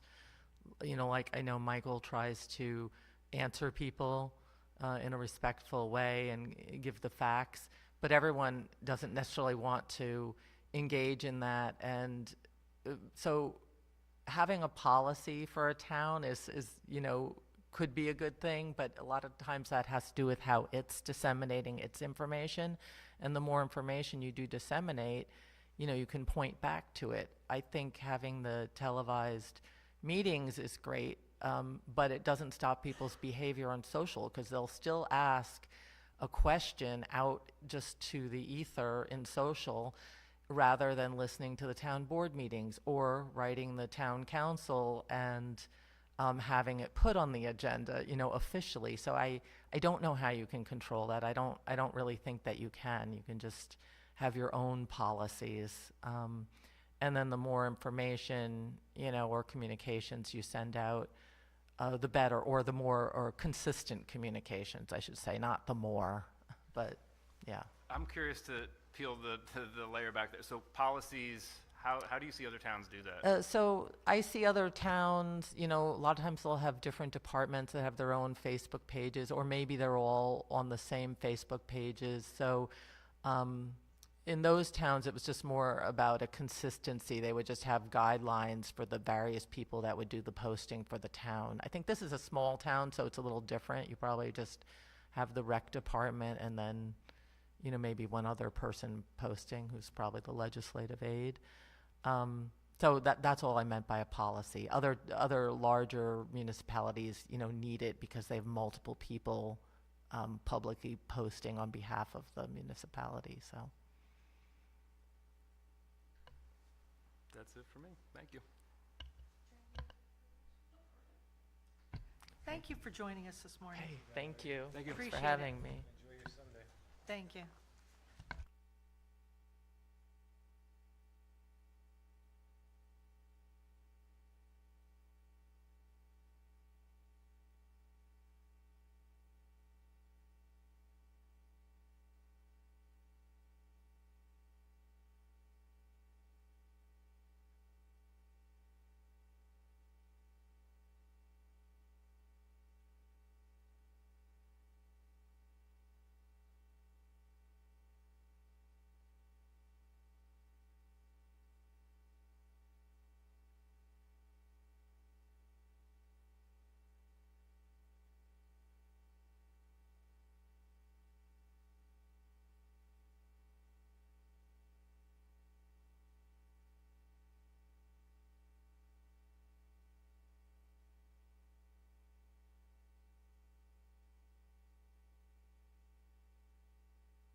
No. Good morning, Megan. Dan, go ahead. Morning.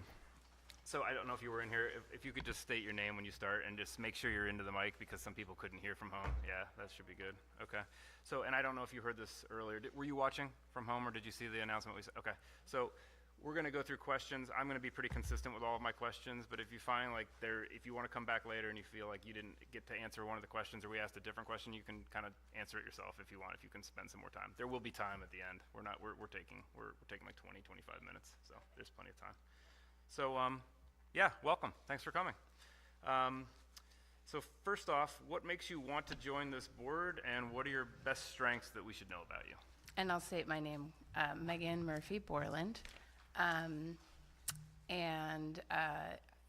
What made me interested in joining the board really was that I love Pleasant Valley.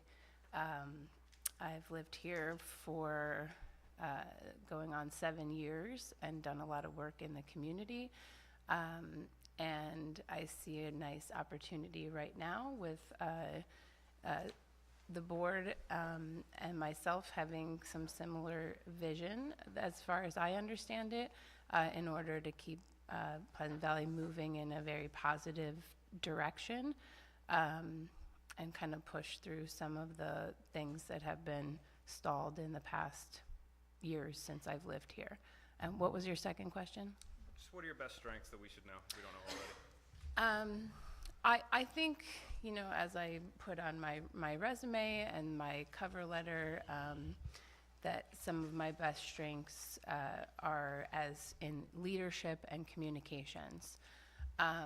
I've been on the Pleasant Valley PTA board since my daughter entered kindergarten, and through that had experiences serving on committees, serving as a board member, serving as an officer, and right now finishing out my second year as the president of the PTA, and really working to lead that group to be successful in its mission, and encourage other people to become involved in the group and to become more positive about the organization, as well as our schools. That would be a goal that I would have for the town as well, is to, you know, encourage others to become involved, encourage a positive reputation for the board, the town, and really get people to see the vision that I think you guys see for how great Pleasant Valley can be. And I see so much potential here, and that's something I do not only on the PTA board, but also in our business, right? We really work to build a strong community of active citizens who work toward a similar vision that, you know, includes everyone's vision, not just the vision of the people who are leading, but also, right, making sure that we include all members of the town in being able to see the potential and then also to get there, because that was something I worked through with the schools, right, is that in the beginning I felt like it was hard for everyone to see the potential for the PTA to be the organization that it is today. And we all worked together to have a bigger vision, right? So that we now have fundraisers that bring in, you know, $20,000 at the beginning of the year. We have record-breaking book fairs. We hold events that sell out every time. When I started in kindergarten, we would show up and there would be people at the events, but now it's a thing, right? And I kind of saw that vision for what we could do with the PTA and how we could get people motivated to believe in this. And it's a process, and it took years and years and years, and many people, right, not just the leaders, but many people to believe in that vision and mission. But, you know, now we've got there, and my next goal is to make sure it stays, because just as the town board, you know, the PTA board turns over, right? So how do you make it so that whether the leaders in charge are liberals or conservatives or Democrats or Republicans, that they all see a common vision for the town of Pleasant Valley and see how we can get there, and how even when, you know, the current board and supervisor terms are done, how that work can continue. So I guess leadership and vision and communicating that with others. Thank you. Hi, Megan. Hi. If you received a $1 million grant, you could use it for anything you wanted, no questions asked. What would you do with it, and why?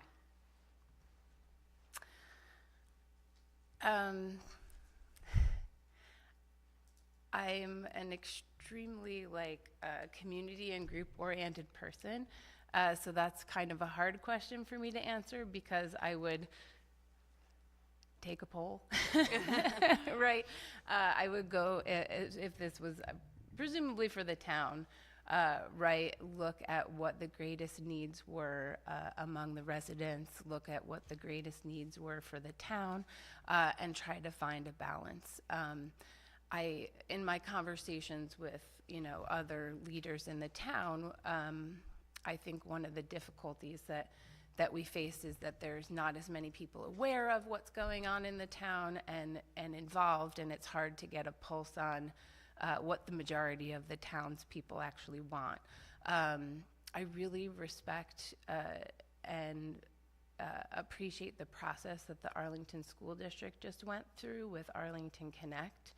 I was actually on they did like an initial focus group with people, you know, I'm involved in PTAs, I do committees for the schools. So I was on like the first focus group that their consultants did. And they chatted with everybody for an hour, and maybe 3/4 of the way in, somebody said, wow, the facilities at the schools really stink, right? And I was like, oh, you're right. I didn't, you know, I've been there so long, I didn't even like think about it. You can't drink the water at Traver Road, right? What a thing when you're in, you know, an upper middle class community in America, that your children can't drink water at school. And then we all started talking about that, and like, you know, here we are 4 years later, and they have a building proposal that came out of that process that actually represents a lot of what people have said over many years. So, I think I'd start that grant with trying to find out what is the best for everyone. Personally, what I see in the town that would, that $1 million would be great for is looking at, our parks and recreations and facilities, not only opportunities for youth, but also opportunities for seniors. There isn't a true community space right? We have the town hall, that meeting room that serves as a flexible space, but we're making do rather than making, things that fit our community. And I would love to see, like, when I talk about building community, right, having a place where that is built is crucial. So, looking at our facilities and parks and rec for youth and seniors would be definitely a priority. And then also looking at, Main Street. I know there's issues with the water and sewer and the businesses, the parking facilities. I think those are some of the top priorities for our town. But again, I think it needs to also be representative, right? It's not my $1 million to spend. I'd want to know what other people wanted to do with it. How am I doing on time? Okay. How would you handle criticism from constituents or the medium? Obviously, we are in the public eye. Mm-hmm. We are public servants. We deal with a lot of criticism on social media. We get it from residents. I don't know if you've watched our meetings. How would you handle the criticism? Social media is very active in our town. How would you handle that? I think that the first approach to being able to, manage criticism is to put your best foot forward every day, right? You're stepping into a position of leadership. People are going to criticize you, right? If you have a good heart and you have good intentions, you begin that day with trying to do the best job that you can with the best information you have available at the time, right? Keeping an open mind and having the courage that you are doing that, right? And if you have that behind you, it makes criticism more bearable. I've certainly, as the leader of the PTA, seen people critique the PTA as well. And one of the ways that I try to manage that is to, first take a look at where is the value in that criticism, right? There is going to be, though it is hard to, accept that your critics may be right. I think that's the first thing to look at, is to say, what in this criticism, no matter if it's given gracefully or not, sometimes it isn't graceful criticism, but what in that has value that you need to take a look inward at what you're doing and have a discussion and say, where are they right?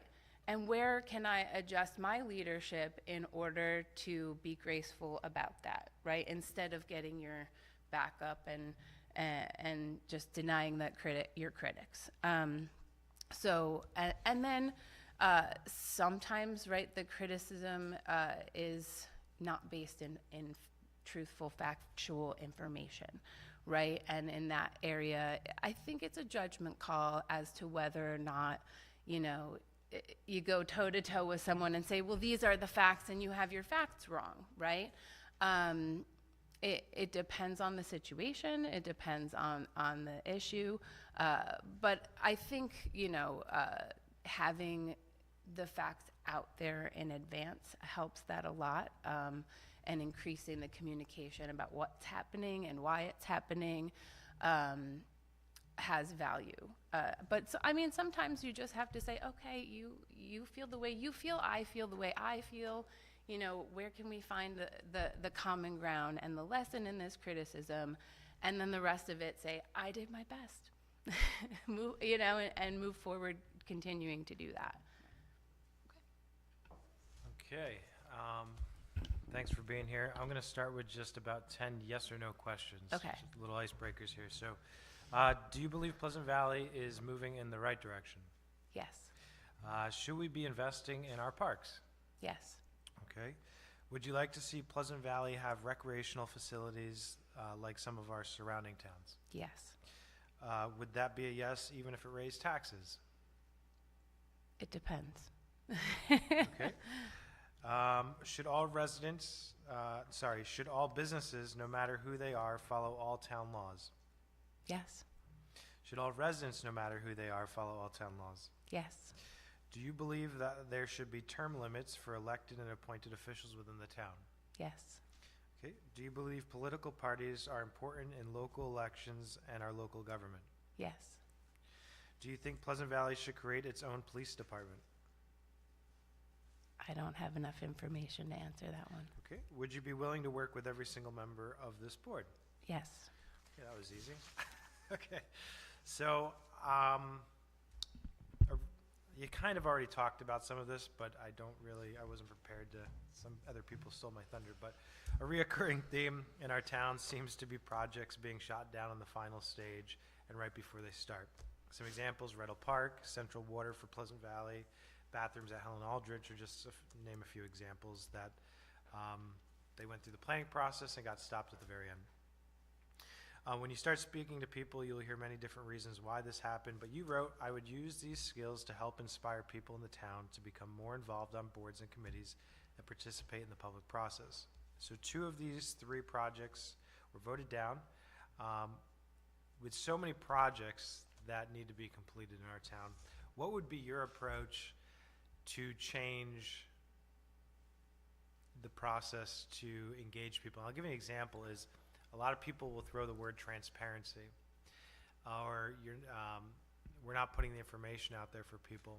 But a lot of the times when you actually look at the root cause is some of these people haven't taken the time to act. It's been put out there, but either 1, they can't find the information, or 2, they haven't felt compelled to go look for that information. So what would you do or bring to the board to kind of close that gap so we don't have these issues that have shut down past projects when it comes to communicating?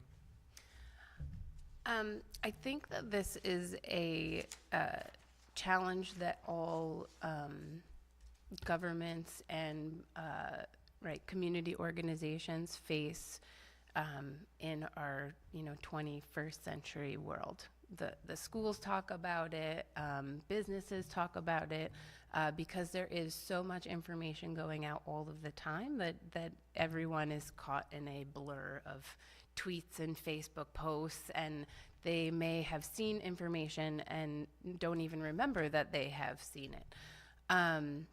So I think one of the ways that I have already kind of tried to get people's involvement earlier on in the process is to it almost, you're right, buy into this Twitterverse that we live in, that we need to provide the information in small pieces as the process is going along, on different platforms, right? We have, I mean, the town mailing list is an amazing resource, right? I'm super jealous as a business owner that you guys can like email every parent in the town whenever and get them to sign up for soccer, because I don't have that power as a business.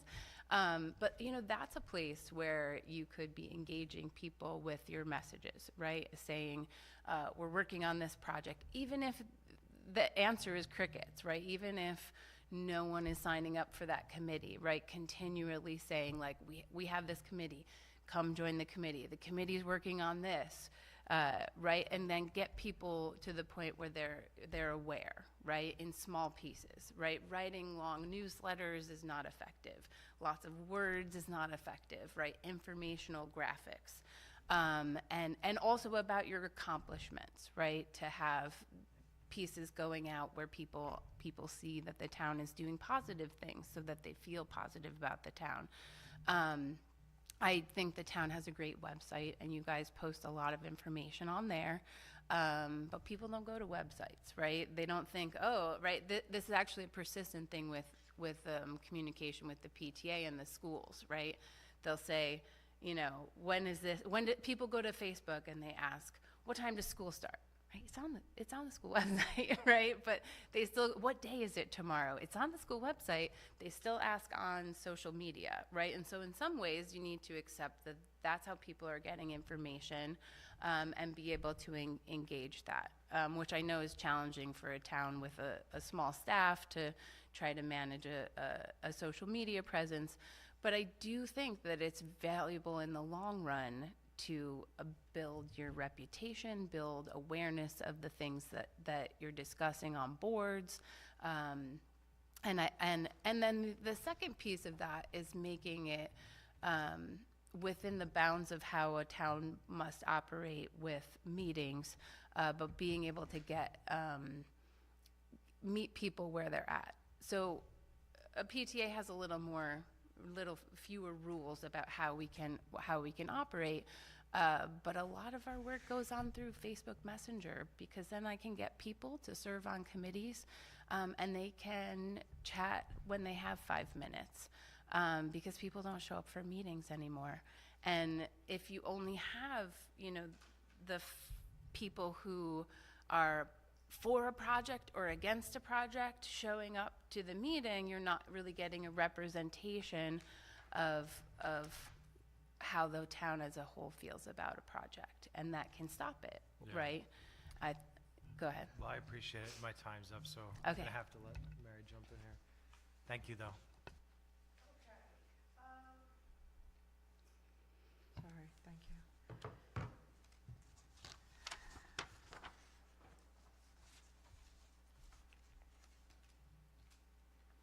What is the real outstanding, unique skill that you would bring to the town board? Very good question. I think that there are a couple of things. One is that I'm connected, I guess you would say. I have a lot of connections, right? I know pretty much every school-age parent in town, through my business, through the PTA, and I think that that's something that's very valuable in being able to have a pulse on the community, as well as, like I said, wanting to be able to get more people aware of and involved in the town. And in that way, that's because I'm a communicator, because I like to reach out to people, I like to talk to people, and I like to inspire people to be able to do more and participate more. I was thinking about this when I was applying, like, why do I want to be on this board? Why do I want to do more in Pleasant Valley? And even when I was a kid and I was in high school, my dad was like, I ran for the second vice president of student council. He said, well, why not first vice president, or why not president? And I said, because the second vice president is in charge of community service, right? And I want to get people to participate in the Special Olympics and do fundraisers and fill the food banks in the area. It's that idea of service has always been very important to me, and I've been very driven by it. And so, that connection that I have with people is something that I build in order to get more people on that mission of service, right? To be able to inspire them to also be leaders and also be giving back to our town. And then, I also think that I bring this, I guess, a spirit of determination and hard work and confidence, right? That we can make Pleasant Valley a better place, and we can do it despite our differences. And I'm confident that we can do that even where we agree or disagree. And I've done that through my other work in the town and through my business, right? Being able to get people to believe in and pursue a common vision over time through hard work and determination. So to one of Dan's questions, or several that he had asked you with, and this kind of goes with Michael's too, you feel that including the residents more, and because we're having a problem getting a pulse on what they actually want. So your bottom line to that, you feel, is more types of the media that get to them individually, or or would you suggest bringing them in for smaller group chats kind of thing? I mean, I think you'd have to look at the, I'd really have to see what the town has done, what efforts you have put out there first in order to develop a good strategy for that. But what my understanding is, right, is that the parents who are in favor of things like bathrooms at Helen Aldrich Park aren't showing up to the meetings. Right? I know they're out there. I know there are many of them. They voted in the election, and this is why we see the board that we have here.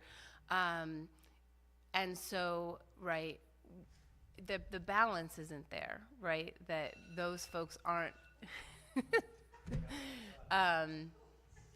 So how do we reach them, and how do we get them to be on board so that, we can, show if that is the preponderance of the sentiment in the town, right? How do you get those people to make sure that the board is aware and the public is aware that those parents exist that support the projects moving forward, right? I mean, I also think that the board is in charge of the vision of the town, and if the board, believes that bathrooms at Helen Aldrich Park are a good use of the money, and they've spoken with the residents, and there is still objection, but that's the right project to do, then that's the project that you do. There's also that courage of conviction that you've done your homework. You woke up in the morning, you can look yourself in the mirror, you did your best, this is the best thing for Pleasant Valley, and you push forward through opposition sometimes as well.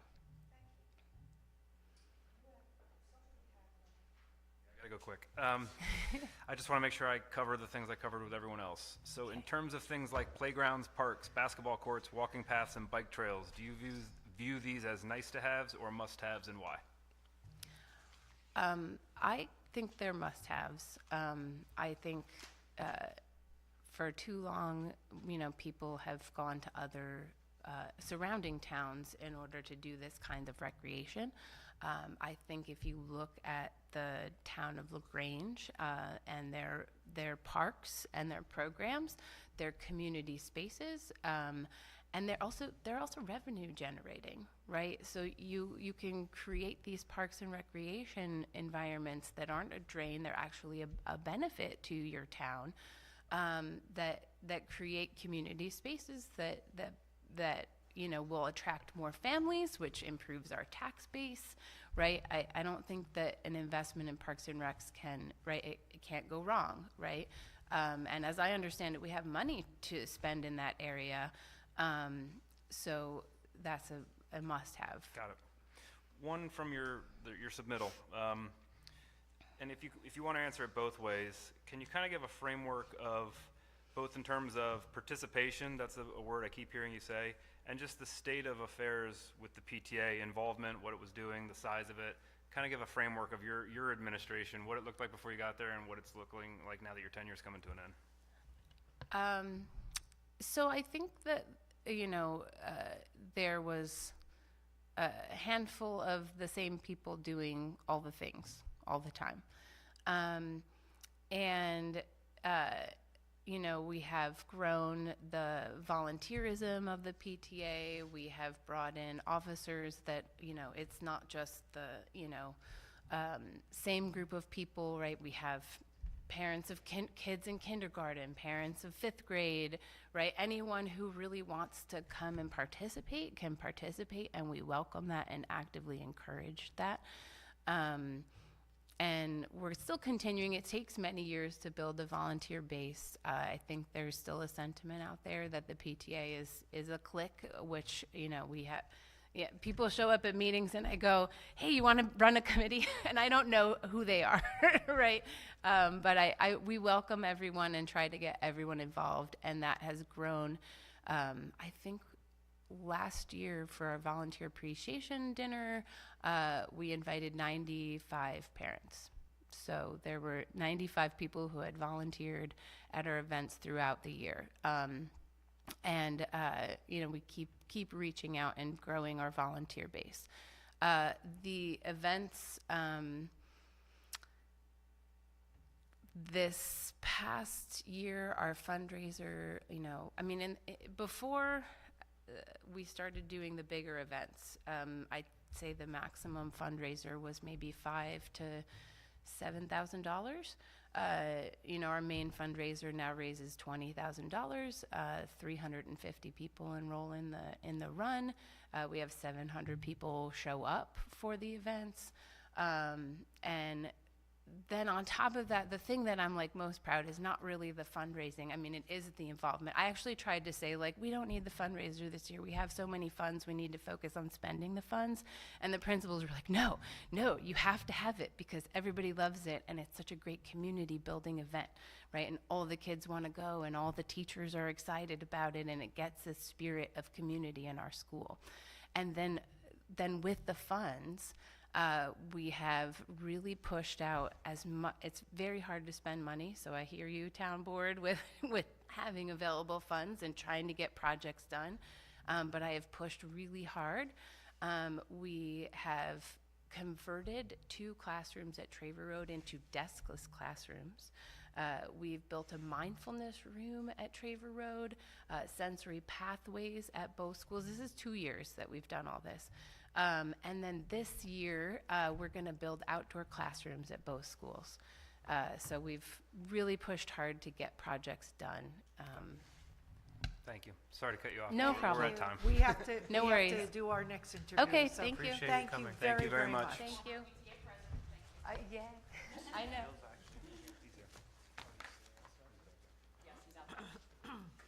Thank you. Thanks.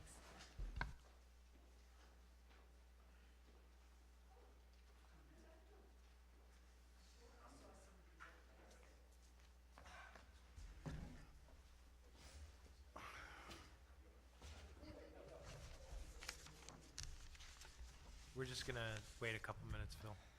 Okay. Good morning.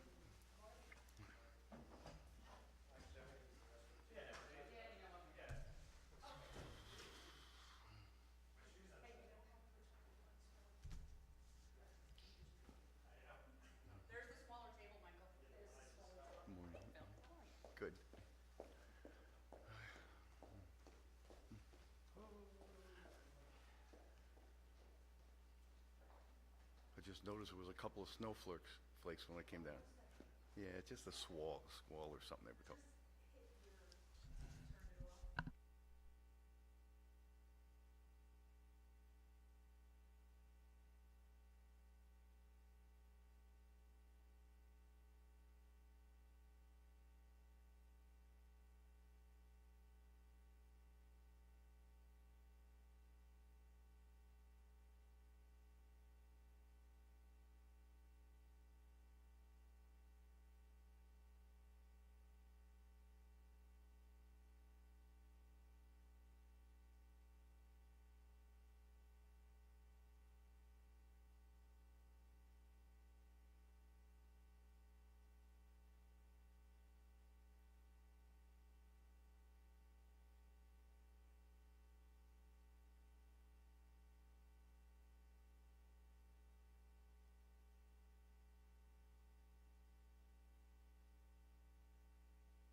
Good morning.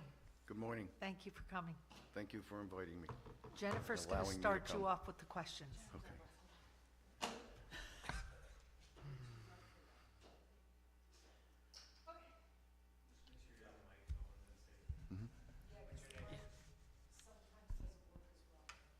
Okay, can you hear me okay? Yeah. Good morning, Phil. Good morning. My name is Phil Apicino, 26 Ravine Road, Pleasant Valley, New York. Beautiful. Okay, so I'll start off with the same question. If you received a $1 million grant to use anywhere in the town for anything you wanted, no questions asked, what would you do and why? Well, something that's facing the taxpayers right now is the new town hall renovations. In the 50 years I've been here, this is probably the largest project I've seen. I think the next one close to that was Pleasant Valley Fire Station, which I was the construction manager on that project. It may be the largest construction projects in the town's history. It's very ambitious. We have recreation going on with numerous parks. We have some additional land being developed for the parks. I would say first, I think to keep the taxes down, put it towards the renovation or the new town hall. The money for the parks, from what I've been following at meetings, we have that money, and we're going to use some of the ARPA funds and different things like that. So, yes, that's what I think. What do you think your most important skill is that you could bring to the table as councilperson? Well, first of all, my construction and business background. I've been in construction field over 40 years. I run my own business. I've never had a project go over schedule or over budget.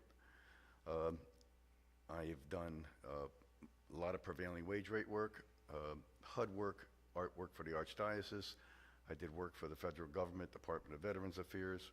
So I have a good background of that, and also running my own business, doing my financing, doing my estimating. I think those are all benefits I can bring to the board. Another thing I've learned in my life is I'm a veteran who served allotted 6 years as a combat veteran. I served in Southeast Asia for 2 campaigns. You learn respect, integrity, working with others, and you rely on each other. So that's very important. Then I carried that into my personal life and business. Okay. With that, I'll piggyback off actually that last statement. There's 4 of us here. We all come from different, very, very different walks of life. We're a wide variety of age and people and political parties.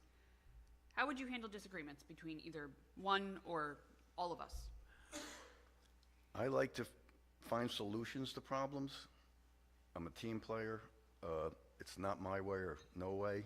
You know, I always feel there's a solution to everything, And not everyone may agree with me on things, but that's the way it is, and we come to a compromise and respectfully and just get the job done. Okay. We are a very social media-driven town, as you're aware. How would you handle criticism from constituents, social media? We obviously are in the public eye at all times. How would you handle any kind of criticism on social media by a constituent coming to a meeting? I agree with listening to everyone. Every town resident has something to say. I want to hear it. I want to make myself available to everyone at any time. If there's a social media, I stay off of it. I don't want to sit there and get into a spat with somebody back and forth on social media. I just won't do that. Okay. Why do you want to run for this position? Because I think I can add something to the town board. I've been, for decades, I've always stepped in when a town board or a town supervisor or anybody needed some help with budgeting and some engineering and things like that. I've volunteered, I'm on the fee committee. You were there. Yes. I'm a member of the Town Pleasant Valley Planning Board. I've volunteered for the building committee. I provided construction budgets, like I said, through the years. One of the things that I'm proud of for numerous meetings, I came here for years and heard about the double woods we had, the problem on North Avenue. Double woods was 2 telephone poles. They put a new one in. They left the old one, and basically it was a mess. It was an eyesore. For years and years and years that took place. Couldn't get anything done. I started thinking about it. I looked up ADA codes, which I'm familiar with because I built sidewalks for projects. I contacted the individual company that was responsible for the poles. I worked with the supervisor. We sent a letter in addressing ADA codes. The poles were removed. We didn't hear any more about, we don't have it in a budget. They went all the way up North Avenue, all the way up 40 Ward and took the poles down. So there's a solution to everything. You just have to think about it. It's hard work. Okay, thank you. Hi, good morning, Phil. So I'm just going to start off with a couple yes or no questions to kind of break the ice. Do you believe Pleasant Valley is moving in the right direction? Currently, yes. Okay. Should we be investing in our parks? Yes. Would you like to see Pleasant Valley have recreational facilities like some of our surrounding towns, Yes. even if it raised taxes? I would want to look at that, how much we plan on raising the taxes. So that question, I don't think is a yes or no. Okay. Should all businesses, no matter who they are, follow all town laws? Yes. Should all residents, no matter who they are, follow all town laws? Yes. Do you believe that there should be term limits for all elected and appointed officials within the town? Yes, that's what our bylaws say now, and I agree with it. Do you believe political parties are important in local elections and local government? Can you repeat that? Yeah, do you believe political parties are important in local elections and in local government? No. Do you think Pleasant Valley should create its own police department? Again, it would be very contingent upon, where the money was going to come from. Well, do you feel, I'll ask it. Do you think there's a need for Pleasant Valley to create its own police department? When I first moved here, we did have constables, and it seemed to be a little bit more personal when you made a call. So yes, if we can get it in our budget, yes. Okay, would you be willing to work with every single member of this board? Yes. Okay, looking over your information you submitted, you currently serve on the planning board, and over the years, it looks like you've served the town in different capacities that you just went through. You've been here for 50 years, so you've seen projects like Reddle Park, Central Water in the hamlet of Pleasant Valley, go through the development process and get up to the point of being approved, but then getting voted down by the residents. So I've asked a few people today, if you were appointed, what would you do differently with all the projects we have going on to get them to the point of actually getting completed? Are we talking about the construction projects first or Just any Central Water? projects in general. So let's say you have a project, what would you do differently than they did with Reddle Park or Central Water to get the residents behind you before getting to the point of getting it voted? Well, I have two thoughts, one on the construction and one on the central water. I think we should maybe talk about taking a different approach. We've been trying to get central water through residential areas. The residents, it's expensive for them to connect into the water, the monthly fees, and if they don't use it, they're still paying the fees. I would like to see us concentrate on Main Street, from the bridge down just past this building. If we can get a water district in the hamlet here, I've looked at all these towns that I shake my head trying to figure out how they got a water district approved. And it seems like a lot of them start on their Main Street.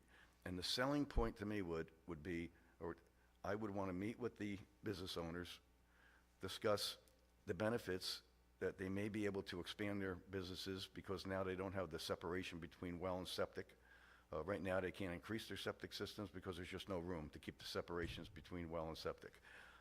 They would be able to put sprinkler systems in, get lower rates. A lot of them have water purification systems. They would save money on that. So I would strongly suggest, I have an idea where we could put a well and where a tank could go future if we put hydrants in. But I would like to sit down with the vendors and the property owners and see if they were interested. Awesome. That's, I'm going to go to another quick one because my time's running out. If you were the sole person in charge of Pleasant Valley for the next 20 years, what would you envision Pleasant Valley to look like at the end of those 20 years? I'd like to see our Main Street progress, recreation, schools we have. I mean, when I talk to people and they look to move to a town, the first thing that comes in, the question is, how are the schools? How is the recreation? Those are the two main factors people ask for. Our town is, we have so many possibilities here. I mean, if we can get water down Main Street, then later maybe we can go up North Avenue a bit or go up West Road. You know, you can expand it like Red Hook has done in Rhinebeck, and there's a lot that I see can be done, and I would like to be part of it. Thank you. I'll stop there. Hi. Hi. Okay. As you know, this board is made up of four members right now from very different backgrounds, as was stated. How will you contribute to the team approach for managing this town, being a part of team building, so to speak? Well, right now I see a board that everybody here has an expertise. I can, you know, if there's a mixture, I would add to that mix. I would be willing to get deeply involved in the construction projects. The new town hall, we're in an economy now where goods and services are through the roof. I would want to see us bring that in as low cost as possible to the residents. What I did on Pleasant Valley Fire Station and what I do on all the construction jobs I do is, according to Wick's law, you have to break the contracts into 4 primes. That's general, plumbing, electrical, and HVAC. But there's nothing that says you can't break it into 25, 30 contracts. So what I did with Pleasant Valley Fire Station, for example, is I broke that up into over 20, 25 contracts or more. We took the sheetrock, we took the structural steel, we took the roofing, we took the elevator, the kitchen equipment. By doing that, we had more control of the project, and we saved costs because we were handling that, and it wasn't being marked up by a contractor. So we brought that in at a very good price. And then a year later, I did West Clinton Fire Station. I was a construction manager on that. And I've done numerous projects as a construction manager, and that's the way I like to do them. And I would suggest we break up the contracts, and we also have very important weekly progress meetings. You get one contractor that's behind schedule, it slows up everyone. If you're giving everybody a contract, say you got to be done in a year, and you have one contractor that pushed that out to 14 months, now you got those other contractors that are going to be not so happy about it. And you can run into damages that way. By having weekly progress meetings, you get to see, one of the things is how much manpower each contractor has on a job. If he's falling behind, you have to just address that. Coordination. Everything is coordination. The sheetrocker can't start sheetrocking the walls until all the mechanicals are in. You have to make sure that the mechanicals are in on schedule. It's all coordination and scheduling. So your real strength is construction management? Yes. That you would be able That, to but bring I to also the do table? general contract work, construction management. I've done archdiocese work. I've done work for the federal government, VA outpatient clinic in Dutchess County. I've always been in the construction field, and my military background helps me with that tremendously. Discipline, working as a team, and again, a construction manager represents the owner. He's not obligated to anyone other than the owner, but he also has to be fair that the contractor's getting paid on time and the work's getting done on schedule. Very important. Okay. One of the things that has to happen with this position is that you have to run for office to continue in it. This position is only for, what, till December 31st? Yeah, till December 31st of 2024. So by March, you would have to decide if you wanted to run for the seat, for the full seat, which is till the end of 2025. Do you feel that you would be able to do that? Yes. Is that something you want to do? Yes. Okay. I've never run for office in this town. It'll be a first, but I'm a hard worker. I'll do what I have to. Okay. A lot of the questions I had for you were either answered or it's in your resume that you gave me. So I am going to hand it over to Dan. Morning, Phil. Thank you. Thank you, Dan. First off, thank you for your service. Thank you. I want to come back to this. It's been hit on, but I want to ask it my way. In terms of things like playgrounds, parks, basketball courts, walking paths, and bike trails, do you view these as nice-to-haves or must-haves, and why? I think it's very important. I mean, my wife and I helped build our home here 50 years ago. We actually physically did some of the work, and I raised two sons who, they were totally involved in the sports in our town, and it's very important to try to keep the young people here. And I agree, I think our parks are a big part of it. Budget-wise, you know, always has to be looked at, but it's something that we need.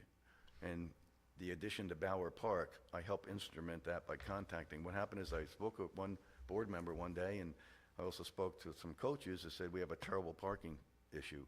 So I'm thinking, how can we fix this? I passed a sign that said land for sale, 5.8 acres, numerous times.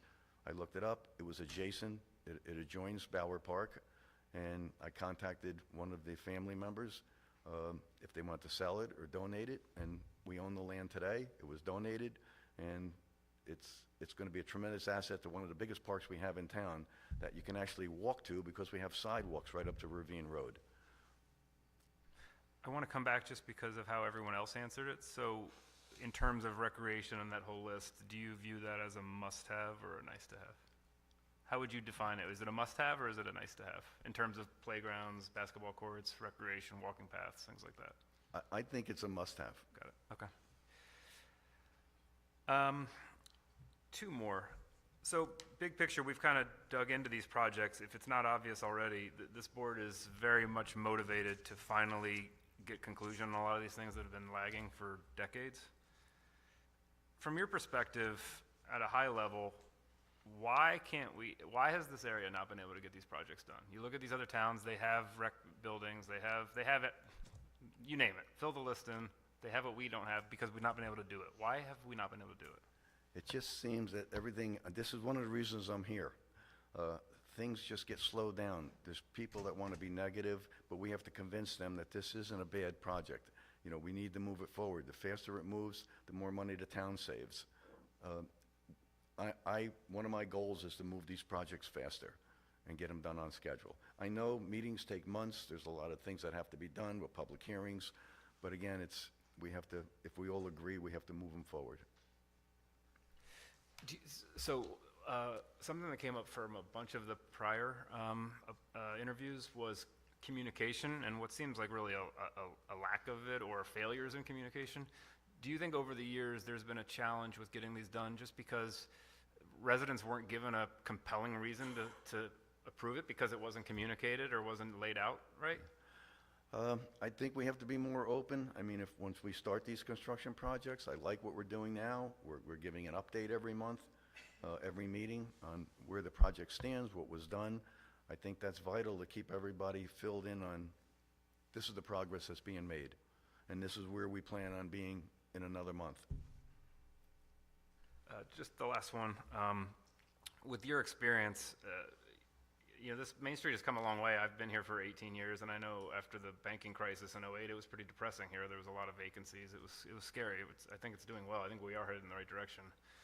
Recently, Mass and Feed obviously went, and it's fine if you don't have an answer on this. I'm just curious from your experience and background, what should we think about putting there? I have my ideas, but what do you think when you drive by that? What would look good there? It's tough because it's in the floodplain. One of the first hurdles when I was the construction manager on Pleasant Valley Fire Station, we spent a year just from pre-construction, getting the numbers correct so we can go for a bond. But the issue we had too is the building was in the floodplain. So the first thing we did is we raised that site 5 feet. We compacted the soil, had it engineered, tested, compacted, tested, and that site currently is not in the floodplain. Maston specifically, is it like on the corner right there? That's not in the floodplain anymore? It is in the floodplain, It yes. is? Okay. So in order to change the use there, I think you're required to bring it up out of the floodplain. You also have to be concerned about the septic system. The regulations have to be looked into.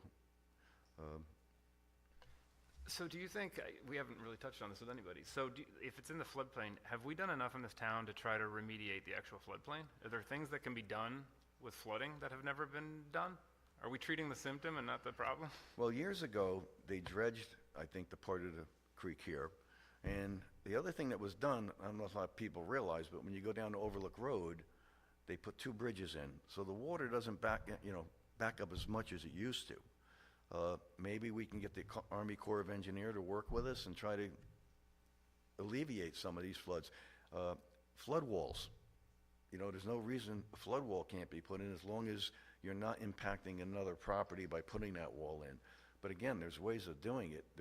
If you go through the south, which I'm very familiar with, Mississippi and New Orleans, Louisiana area, they put floodgates up, they put flood walls up, and it's done in all the flood areas, and it's very efficient. It works.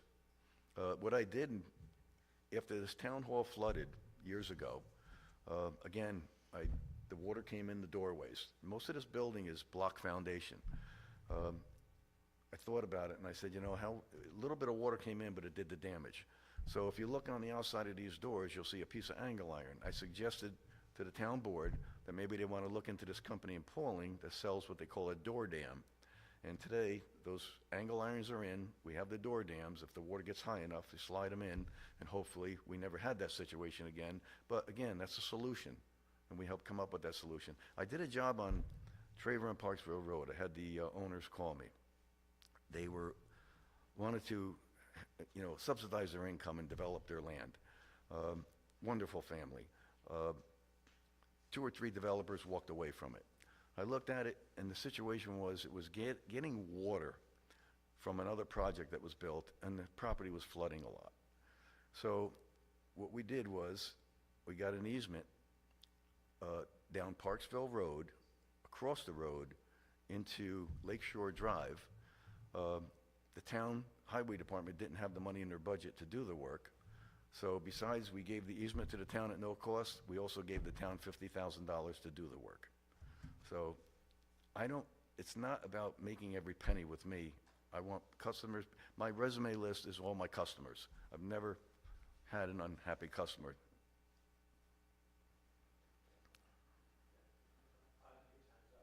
Just monopolizing it. I want to come back to that Maston site. So if it's in a floodplain, so essentially if we don't address that, that's just going to sit vacant. Is that correct? Well, right now, I think you have to look at the code to see if the existing use, a similar use, can go in there without having to address the flood area. That's something I think we could put together a committee, meet with the Army Corps of Engineers, meet with our engineers, and see what they recommend. I mean, it'd be nice to get something there, and again, that's why I feel if we get central water in the hamlet, I mean, some of our fire hydrants are gonna be very high to get out of the floodplain when we ever get fire hydrants. But again, I think it'll help move the development along Main Street just because of the separation problems that we have at this time. Got it. I'm taking another one if I can have one more. Can I ask one quick question, just off of that? Just really quick, I want you to explain a little bit more, because we talk about water all the time, and we think of it as just like, okay, we're gonna drink the water. But can you just explain, because I think it's important, you talked about separation. What, if we put central water in the hamlet, what exactly are you talking about when you Well, say? right now, most of the septic systems will not even meet today's code that were put in years ago, and you have businesses along Main Street. Those wells and septics had to have a separation based on the topography of the land. The well has to be higher. You can't put a septic system within 20 feet of a well. Once we eliminate the wells and we have central water, now they have more land to expand their septic systems, possibly put maybe 2-3-story building up with businesses on the bottom, residential on top. We could do a mix, but it just makes every one of those properties more valuable that they can be developed. I think you just solved a huge issue, because I've always thought about like selling this idea of water, like, oh, you need water because you need to drink the water. Well, I've never thought about the fact that like, oh no, we need water because it takes the water and the septic issue out of it, and we can actually develop more and whatnot, because you're not worried about contaminating a well anymore. It It's makes, central it water. makes the properties, it increases the value of the properties if we can get central water. And I think if we sat down with the business owners, I think we can show them how this is going to benefit them. I mean, a lot of them have water treatment systems right now. A lot of them bring in their water. Dunkin' Donut used to have a water tanker sitting in that parking lot for years. Once we get central water, that separation doesn't exist any longer. Now they can expand those septic pads and maybe increase the size of their building and their business that takes more discharge, that has more discharge. Like it's shocking that Dunkin' Donuts or how much discharge they're calculate a day. Taking another one. So you see, you go to some of these towns and they kind of have a uniform look to them. And we're mixed. We have different construction types, different architect types, different designs. How do towns do that where they actually, and I'm not saying we need to do this, but some towns look really nice. I think our town looks fine. I mean, it's fine as is, but if we wanted to try to get kind of a uniform thing, is that just on the landlord or the owner of that business to be on themselves if they want to increase the aesthetics, or are there ways that towns can either incentivize or encourage to kind of bring it up to 2024?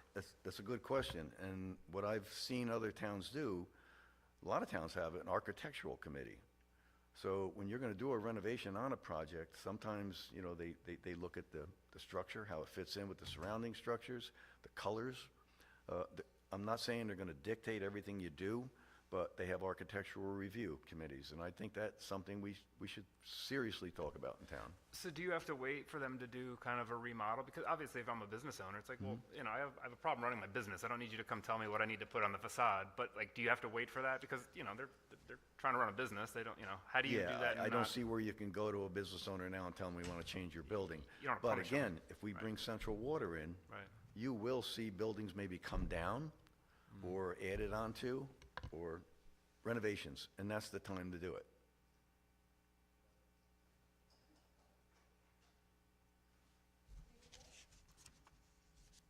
Thank you so much. Thank you for Conclude allowing our me. morning. Thank you for allowing me here. Thank you. Can I just move the person? Yeah, before we close, I just want to say thank you to all 6 people, all the residents, for coming out on a Sunday morning, being available, and just putting themselves out there. This was not easy for, I'm sure, any of them, and I appreciate it. And I just want to make sure we're all on the same page before we adjourn. Is the plan that at the meeting on Monday, the 22nd, at some point we'll go into executive session, discuss these details, and potentially appoint somebody if we can get to a point of doing that? Yes, Okay, yes, that's exactly what's correct. going to happen. so then, anybody, I just want to second that. It's, I just want to thank you again, the six, for putting yourselves out there and making this a very difficult decision. This is going Yes, to be I hard, agree. and This kudos wasn't easy. to you and the other 5 that aren't here, but we're here. Appreciate it. It's, Yes. our town's you, going to be better everybody. for this. Thank you. So I move that we adjourn. Second. All in favor? Aye. Aye.